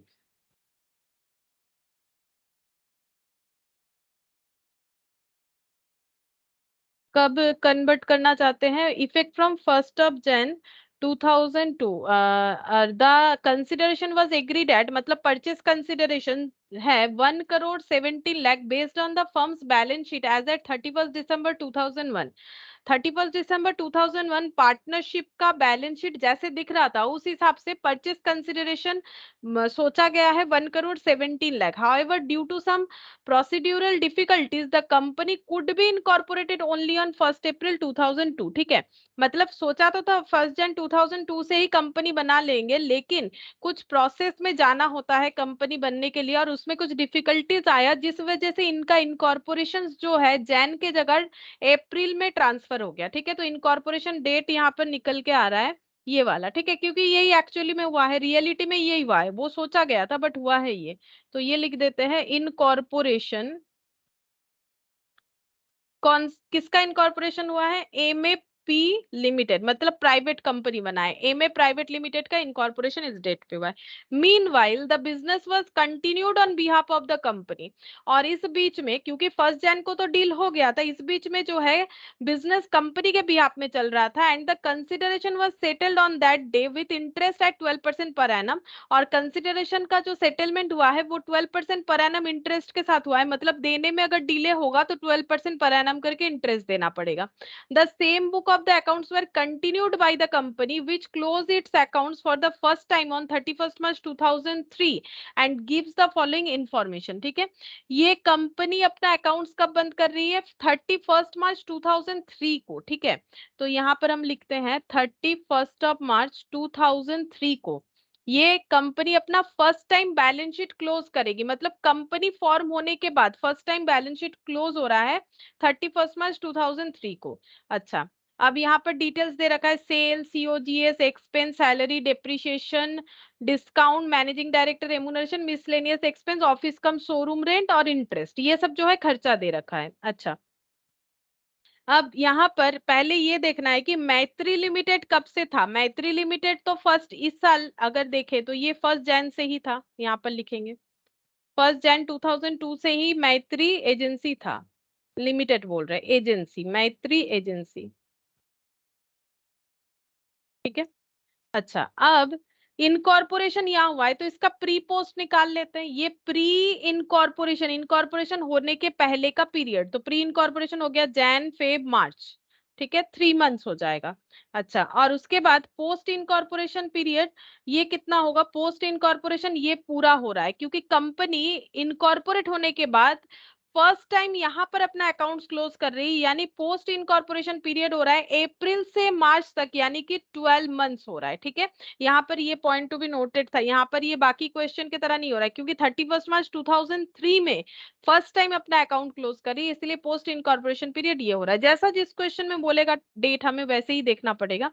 अच्छा, अब यहाँ पर नेक्स्ट देखते हैं, यहाँ कुछ बोला था, the company's only borrowing was a loan of 50 lakh. Company का बोरिंग है 50 lakh at 12% per annum to pay the purchase consideration due to the firm and for working capital requirements. जो कंपनी है उन्होंने क्या किया है, लोन बोरो किया है 50 लाख का, ताकि वो लोग क्या कर सके, परचेज कंसिडरेशन दे सके विथ इंटरेस्ट, अगर इंटरेस्ट के साथ देना पड़े तो, और अपना वर्किंग कैपिटल का जुगाड़ कर सके। वर्किंग कैपिटल मतलब डे टू डे बिजनेस में जो एक्टिविटी परफॉर्म करने के लिए जो कैपिटल का जरूरत होता है, that is called working capital.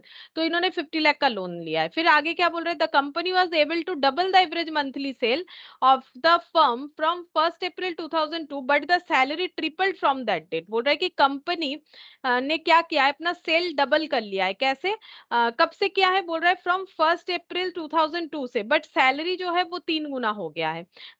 It had to occupy additional space from 1st July 2002 for which rent was 30,000 per month. अब कंपनी बनने के बाद इन्होंने जैसे सैलरी बढ़ाया, सेल बढ़ाया, सैलरी बढ़ गया, खर्चा बढ़ा, सेल बढ़ा, इनकम बढ़ा, ठीक है। अब बोल रहा है कि इन्होंने एक एडिशनल स्पेस भी रेंट पे लिया है, और इसके वजह से जो भी रेंट पहले था, जो भी रेंट एग्जिस्टिंग था, वो रेंट 30,000 पर मंथ करके, अच्छा ये पहली बार लिया है। It had to occupy additional space from 1 July. अच्छा, एडिशनल मतलब पहले से था और भी लिया है, जिसके लिए रेंट है 30,000 पर मंथ, मतलब वो एडिशनल प्लेस का रेंट बन रहा है 30,000 पर मंथ। कब से लिया है? रेंट लिया है 1 जुलाई से, तो यहाँ पर ड्रॉ में लिख लेते हैं 1 जुलाई। 1 जुलाई ईयर कौन सा है? 2002, तो यहाँ पर आएगा 1 जुलाई 2002 में इन्होंने क्या किया है, रेंट लिया है, rent for additional space for 30,000 per month basis पे, ठीक है, पर मंथ बेसिस पे रेंट लिया है। Prepare statement of apportioning cost and revenue between, अच्छा between pre and post incorporation, बस हमें यहाँ पर पीएलई प्रिपेयर करके देना है और कुछ नहीं, ठीक है। अच्छा, अब यहाँ पर हम लोग अपना टाइम रेशियो, सेल्स रेशियो बना लेते हैं, जो कि हमें क्वेश्चन को सॉल्व करने के लिए चाहिए होता है। Time ratio, sales ratio, time ratio हम लोग का प्री इस टू पोस्ट में होगा, सेल्स भी वही होता है। प्री यहाँ पर 3 मंथ्स है, पोस्ट यहाँ पर 12 मंथ्स है, तो 1:4, ठीक है। अच्छा, सेल्स का ना हमें कुछ इंफॉर्मेशन गिवन था, उसके बेसिस पे ही हमें करना पड़ेगा, ठीक है। तो यहाँ पर हम लिखते हैं, वर्किंग नोट बनाते हैं। सेल्स का यहाँ पर लिखेंगे, लेट मंथली सेल्स बी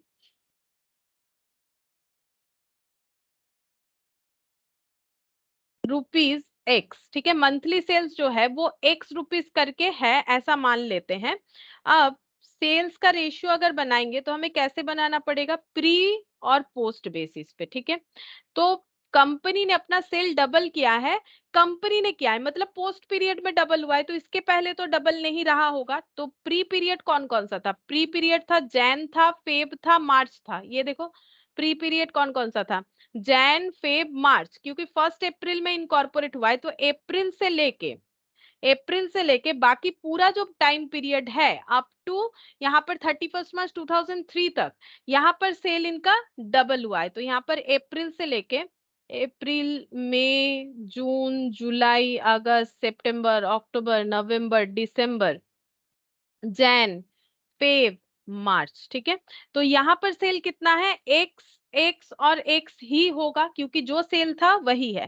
तो ये टोटल इतना हो जाएगा। और यहाँ पर कितना होगा पूरे पीरियड में, 2x, 2x, 2x, 2x, 2x, 2x, 2x, 2x, 2x,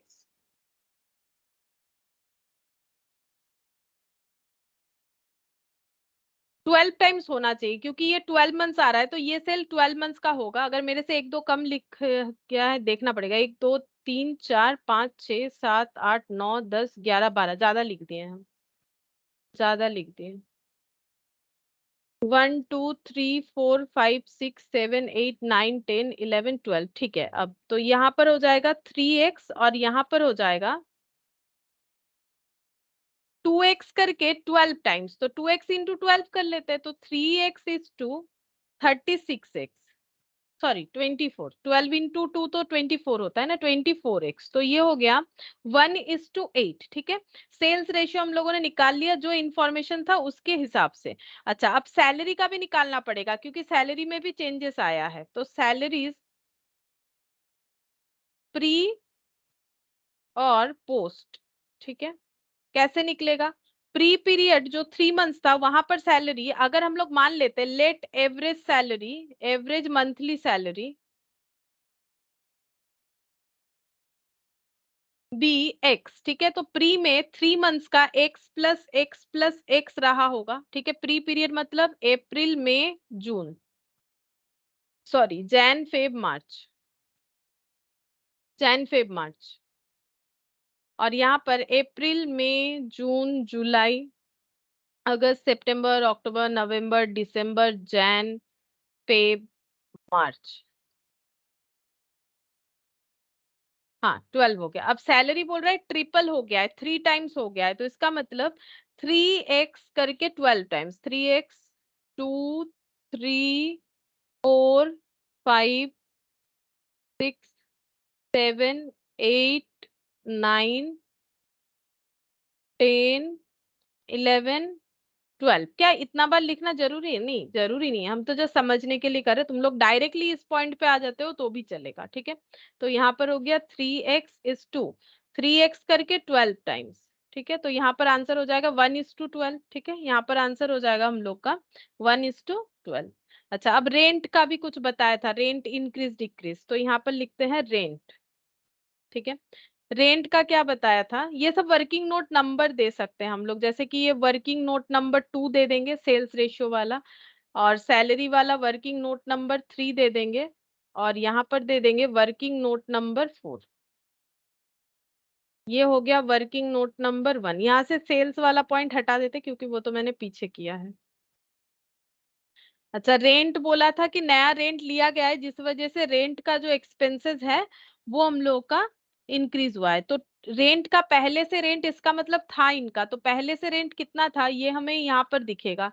खर्चे में sales cost of goods sold, expenses में सैलरी डेप्रिसिएशन एडवर्टाइजमेंट डोनेशन, यहाँ ये रहा ऑफिस कम शोरूम रेंट 7,20,000, ठीक है। अच्छा, तो यहाँ पर हम लोग लिखते हैं, हम ऐसे करके एक बार ड्रॉ करके समझा देते हैं। ये देखो, ये पूरे टाइम पीरियड का मतलब 1 जैन 2002 से लेके 31 मार्च 2003 तक का। क्योंकि यहाँ पर तो ये जो डिटेल्स है एक्सपेंसेस का, ये कब का है, ये 31 मार्च जब बुक क्लोज हुआ तब का है।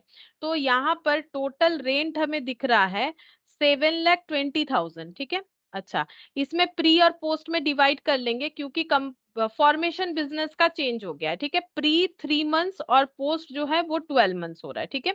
अच्छा, अब बोल रहा है कि इन्होंने रेंट नया स्पेस ले लिया था, ये कब लिया था, डेट बताया है यहाँ पर 1 जुलाई से, ठीक है। अच्छा, तो यहाँ पर 1 जुलाई लिखते हैं।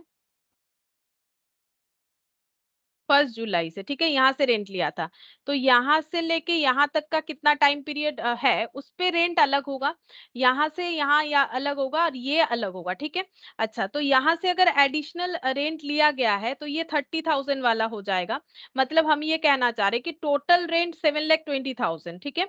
न्यू स्पेस का रेंट कितना हो जा रहा है, न्यू स्पेस का रेंट है 30,000 करके, 30,000 करके कितने दिन का हो रहा है, यहाँ जुलाई से लेके मार्च, तो जुलाई अगस्त सितंबर अक्टूबर नवंबर दिसंबर जैन फेब मार्च, 9 मंथ्स, ठीक है।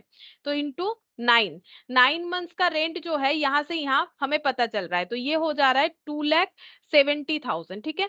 अब हम लोग ये कर सकते हैं कि अगर ये पूरा रेंट 7,20,000 है, इतना रेंट 2,70,000 है, तो हम लोग ये कैलकुलेट कर सकते हैं कि ये पूरे टाइम पीरियड का रेंट कितना होगा, मतलब यहाँ 3 मंथ्स और यहाँ 12 मंथ्स, मतलब बचे हुए 15 मंथ्स का रेंट कितना होगा, ये हम लोग कैलकुलेट कर सकते हैं। तो बचे हुए 15 मंथ्स का रेंट कितना हो रहा है, 7,20,000 से अगर हम लोग माइनस कर देते हैं 2,70,000, तो 15 मंथ्स का रेंट आ रहा है 4,50,000, ठीक है।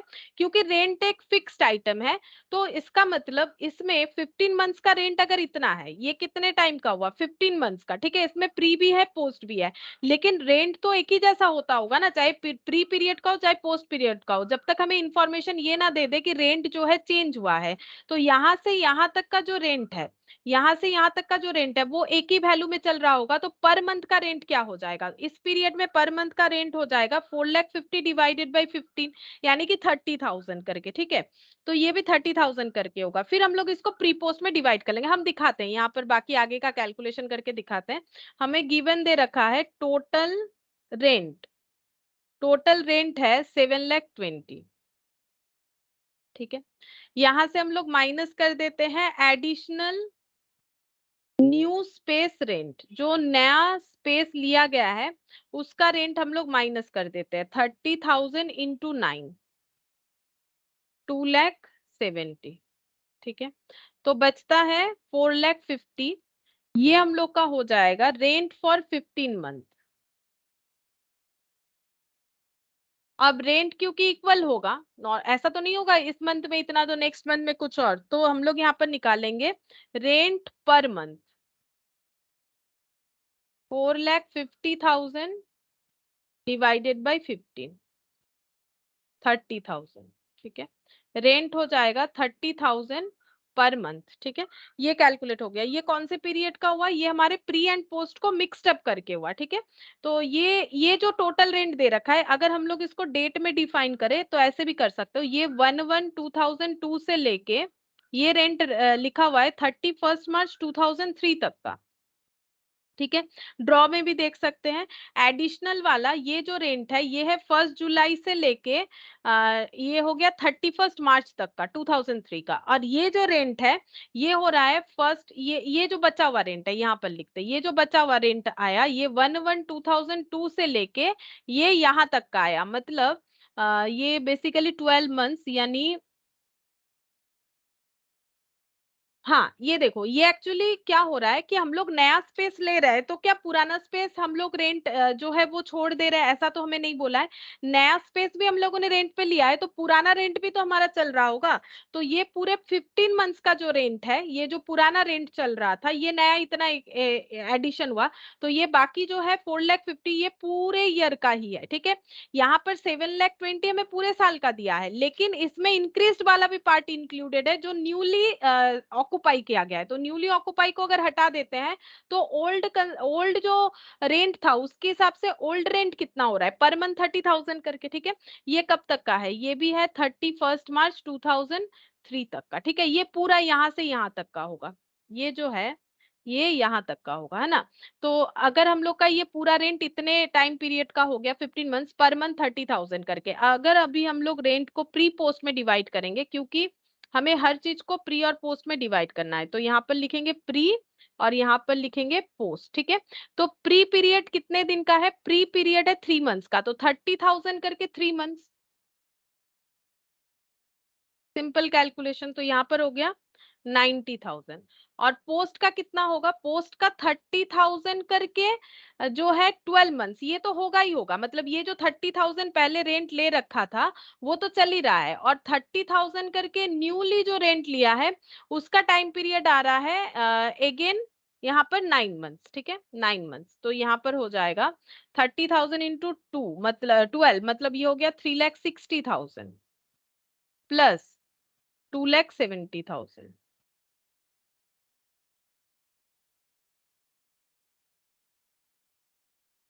ये हो जाएगा, और ये दोनों का टोटल करके देख लो, ये 7,20,000 आएगा, है ना, 7,20,000 आएगा। तो जो रेंट ले रखा था वो तो पूरे यहाँ से यहाँ तक का होगा ही, और एडिशनल को हम लोगों ने सेपरेट कर लिया, ठीक है। तो डायरेक्टली ऐसे भी कर सकते हो, अगर इतना कुछ नहीं करना है मत करो, एक ही बात है, ऐसे भी कर सकते हो।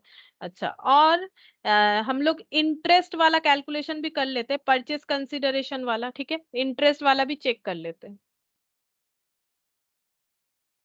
ये हम लोग का बन गया वर्किंग नोट नंबर 5 रेंट वाला, वर्किंग नोट नंबर 4, अब हम लोग बनाएंगे वर्किंग नोट नंबर 5,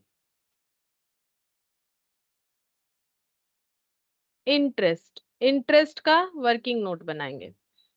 अच्छा, टोटल इंटरेस्ट देखते हैं, 9,51,000,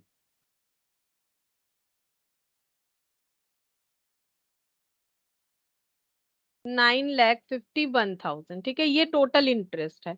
अच्छा, यहाँ पर अगर हमें देखना है कि जो कंपनी ने लोन लिया था उसका भी एक इंटरेस्ट हो सकता है, और जो मतलब परचेस कंसिडरेशन है वो पे करने में डिले करने से उन्हें इंटरेस्ट देना पड़ेगा, ठीक है। तो यहाँ से हम लोग पहले लेस करेंगे interest for post incorporation period. अच्छा, ये कौन सा वाला इंटरेस्ट होगा, कंपनी ने एक लोन ले लिया, ठीक है, अपने एक्टिविटी को परफॉर्म करने के लिए, जिसमें से दो एक्टिविटी बोल रहा है कि परचेस कंसिडरेशन पे करना और वर्किंग कैपिटल का रिक्वायरमेंट को फुलफिल करना। तो 50 लाख का लोन लिया है तो इसका इंटरेस्ट तो होगा, तो यहाँ पर लिखेंगे 50 लाख कितना हो रहा है इंटरेस्ट, 50 लाख इंटू 12% है इंटरेस्ट, और कंपनी ने लोन लिया है कब, कंपनी इनकॉर्पोरेट होने के बाद ही लिया होगा। तो कंपनी इनकॉर्पोरेट होने के बाद, क्योंकि डेट नहीं बोला है, तो कंपनी ने लिया है तो इनकॉर्पोरेट होने के बाद, यानी यहां से लेके यहाँ 12 मंथ्स का जो है इंटरेस्ट इस साल में लग जाएगा, तो यहाँ पर 12/12, ठीक है। तो ये सब कैंसिल आउट होने से यहाँ पर आ जा रहा है 6 लाख, लेस कर दो, आंसर आएगा 3,51,000, ठीक है। ये कौन सा है, ये हो जाएगा प्री पीरियड का इंटरेस्ट, यहाँ पर लिखेंगे इंटरेस्ट एपोर्शन टू प्री पीरियड, ठीक है, क्योंकि हमारे पास तो टोटल इंटरेस्ट गिवन है ना, देखो हम लोग के पास जो क्वेश्चन में टोटल इंटरेस्ट है, इसका प्री पीरियड का कितना, पोस्ट का कितना, हमें पता है कंपनी ने पोस्ट में एक लोन ले रखा था, तो लोन का इंटरेस्ट पूरा पूरी जो है पोस्ट पीरियड में जाएगा, वो प्री पीरियड में तो नहीं जाएगा, तो प्री और पोस्ट का हमारा यहाँ सेपरेट हो गया, loan interest for post period, interest for pre period, ठीक है। अब हम लोग यहाँ पर जो है कैलकुलेशन कर सकते हैं, एमए प्राइवेट लिमिटेड, हम थोड़ा ऊपर कीजिए ना। हाँ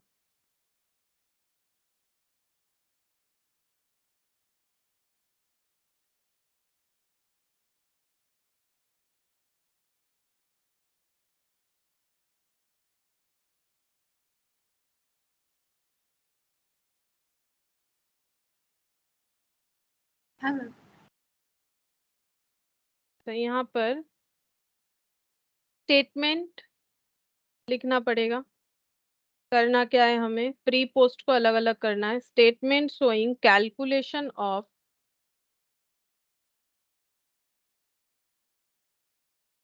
पीएल, ऐसे लिख देते हैं PL for pre and post incorporation period, ठीक है।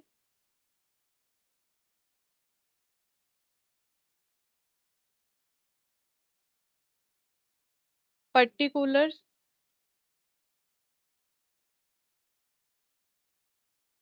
अमाउंट बेसिस प्री और पोस्ट, मैंने और इनकॉर्पोरेशन नहीं लिखा, फॉर्मेट तो पता है, तुम लोग पूरा पूरा लिख लो।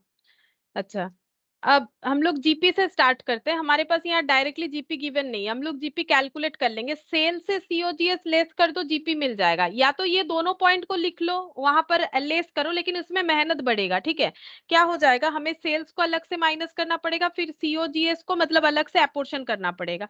या फिर चाहो तो वैसे भी कर सकते हो, हम दोनों तरह से एक बार दिखा देते हैं। देखो जीपी करके तो हम लोगों ने किया है, हम यहाँ पर सेल्स लिखते हैं। ठीक है, कैसे होगा, सेल्स है 2 करोड़ 34 लाख, तो पहले लिखते हैं 2 करोड़ 34 लाख। बेसिस हो जाएगा सेल्स रेशियो,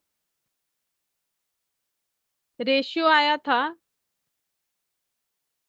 सेल्स का रेशियो आया था हम लोग का 1:8।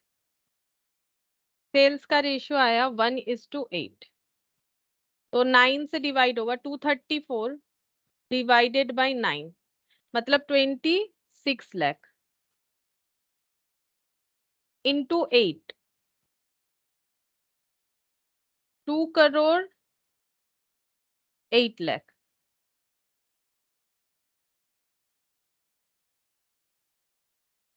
लेस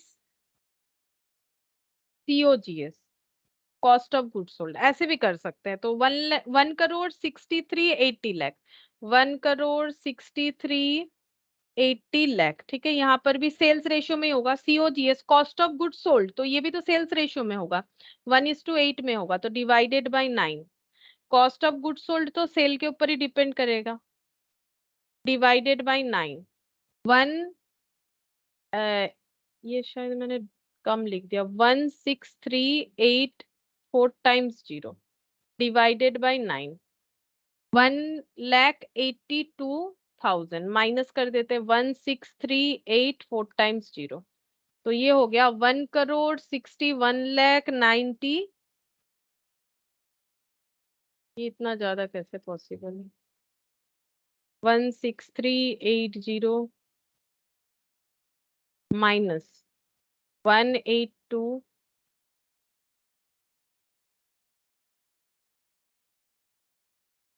ये 18 लाख हो रहा है ना, ये मैंने शायद गलत लिखा है, 18,20,000 होगा। फिर से चेक करते, 1638 डिवाइडेड बाई 9, 18,20,000 इंटू 8 कर लेते हैं, 1 करोड़ 45,60,000। ये सीओजीएस निकल गया। ठीक है, अब हम लोग यहाँ पर सैलरी निकाल लेते हैं। ठीक है, सैलरी अगर चाहो तो यहाँ पर जो है जीपी निकाल सकते हो, इसके बाद ऐसे लेस करके जीपी भी निकाल सकते हो ऐसे। ठीक है, यहाँ पर लिखते हैं जीपी, यहाँ पर चाहो तो ऐसे करके जीपी को निकाल लो तो भी होगा, 234 माइनस 16380, तो ये हो गया 70,20,000। एक बार देख देख भी लो तुम लोग कि ठीक हुआ है कि नहीं कैलकुलेशन। -182,780, 208 -1,456 टाइम्स 0, 62,40,000। ठीक है, कैलकुलेशन सही होना चाहिए, नहीं तो फिर गलत हो जाएगा। नेक्स्ट यहाँ पर लिखेंगे, अब कॉपी को डायरेक्टली निकाल के इसको भी सेल्स रेशियो में डिस्ट्रीब्यूट करते तो भी चलता। अब ये सही हुआ है कि नहीं, इसको हम लोग ऐसे देख सकते हैं, ये देखो 70 20 और ये 3 जीरो, इसको डिवाइडेड बाई 9 करते हैं तो 7,80,000 इंटू यहाँ पर 8 करेंगे तो ये वैल्यू आना चाहिए। चलो ठीक हुआ है, माइनस ठीक हुआ है। तो यहाँ पर हम लोग का जीपी आ गया। जीपी के बाद हम लोग यहाँ पर लिखेंगे सैलरीज। ठीक है, जीपी से लेस करना पड़ेगा सैलरी, सैलरी में 11,70,000 यहाँ पर। अच्छा, इसका हम लोगों ने ना वर्किंग नोट बना रखा है कि कितना कितना लिखना पड़ेगा, तो सैलरी का हम लोग का 1:12 में पूरे सैलरी को डिस्ट्रीब्यूट करना पड़ेगा, तो 1:12 working note number 3, working note number 3 1:12 में डिस्ट्रीब्यूट करना पड़ेगा। ठीक है, इसीलिए हम लोग ऐसे वर्किंग नोट नंबर लिख देंगे ताकि पता चल जाए कि कैसे करके 1:12 आया है, डिवाइडेड बाई 13। 90,000 माइनस 1170 10,80,000। सैलरी के बाद डेप्रिसिएशन एडवर्टाइजमेंट,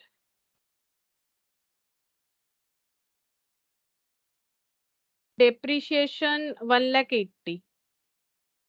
ये तो हमारे टाइम रेशियो पे चला जाएगा।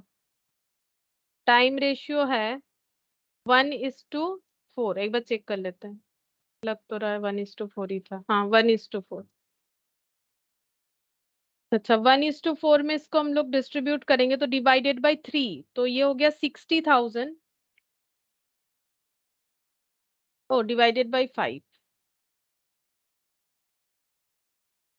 36,000 होगा। 36 इंटू 4 144 हो जाएगा। ठीक है, डेप्रिसिएशन हो गया। नेक्स्ट लिखते हैं डेप्रिसिएशन के बाद एडवर्टाइजमेंट,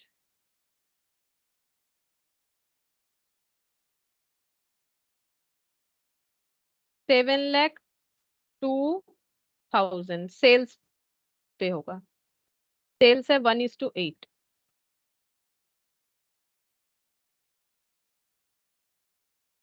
78,000 इंटू 8 6,24,000। अच्छा एडवर्टाइजमेंट हो गया। फिर नेक्स्ट क्या है, डिस्काउंट, ये भी सेल पे जाएगा। 11,70,000 सेल्स 1:8 मतलब डिवाइडेड बाई 9, 1170 1,30,000 इंटू 8 10,40,000। डिस्काउंट के बाद managing director remuneration, MD remuneration लिख देते हैं। एमडी रेमुनरेशन, तो एमडी रेमुनरेशन तो पोस्ट बेसिस पे जाएगा क्योंकि ये तो कंपनी का बात हो गया ना। मैनेजिंग डायरेक्टर कंपनी अपॉइंट करती है, कोई पार्टनरशिप थोड़ी ना करता है। तो मैनेजिंग डायरेक्टर 90,000 का इनका यहाँ पर आ जाएगा पोस्ट पीरियड में। एमडी के बाद है मिसलेनियस ऑफिस एक्सपेंसेस 1,20,000।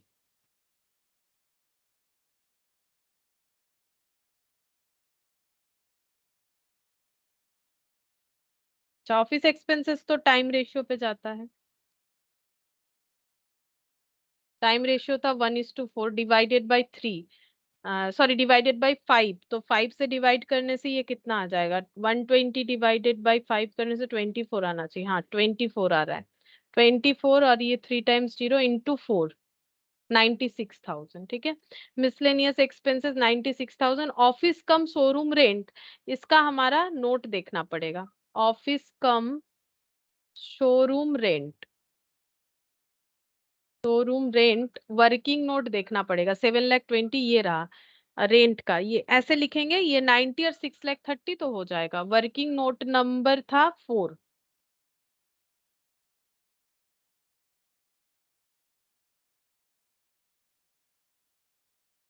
7,20,000 90,000 और 6,30,000, ये हो गया office cum showroom rent. Interest, इसका भी हम लोग नोट ले लेंगे। इंटरेस्ट 9,51,000 है। वर्किंग नोट नंबर 5, ये लास्ट में ही हम लोगों ने कैलकुलेट किया। प्री पोस्ट का 6,00,000, प्री का 3,51,000।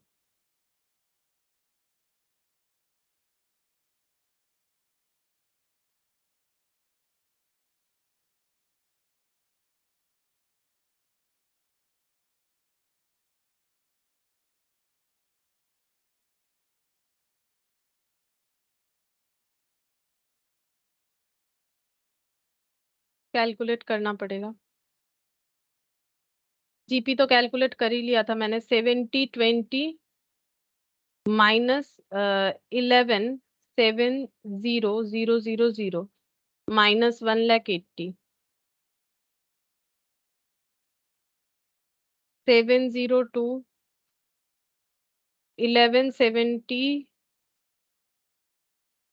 माइनस 2,10,000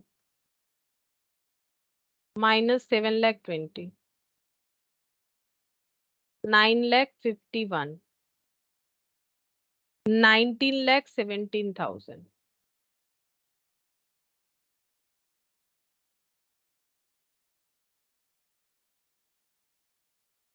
7,80,000 माइनस 90 और 36 माइनस 78,000 1,30,000 24 90 351 19,000 आ रहा है, नेगेटिव आ रहा है, ठीक है, ये नेगेटिव आया है 19,000 मतलब लॉस आया है। अब 19,000 लॉस है, इसमें ये अमाउंट भी इंक्लूडेड है, तो इसमें ये प्लस करने से पता चल जाएगा कि प्रॉफिट अमाउंट कितना है।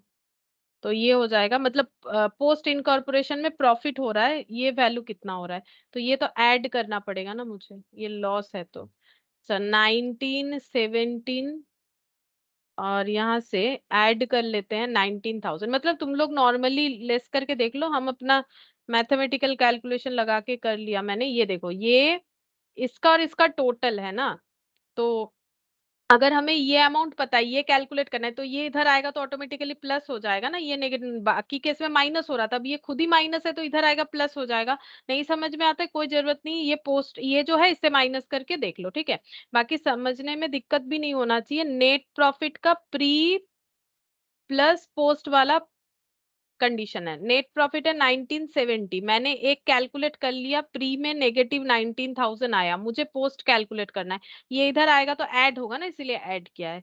तो ये तो शॉर्टकट है, करने से आसान है, जल्दी से होगा, अदरवाइज पूरा ऐसे माइनस करते हुए आना पड़ेगा, ठीक है।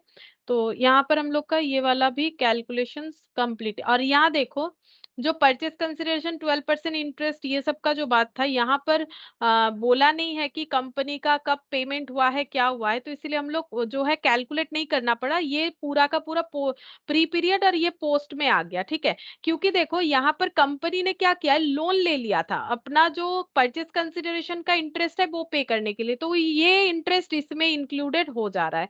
तो हम लोग को यहाँ पर अलग से परचेस कंसिडरेशन का, जैसे पहले वाले केस में मैंने कैलकुलेट करके दिखाया था, जबकि वो जरूरत नहीं था, किया हुआ था क्वेश्चन में कैलकुलेट, ठीक है।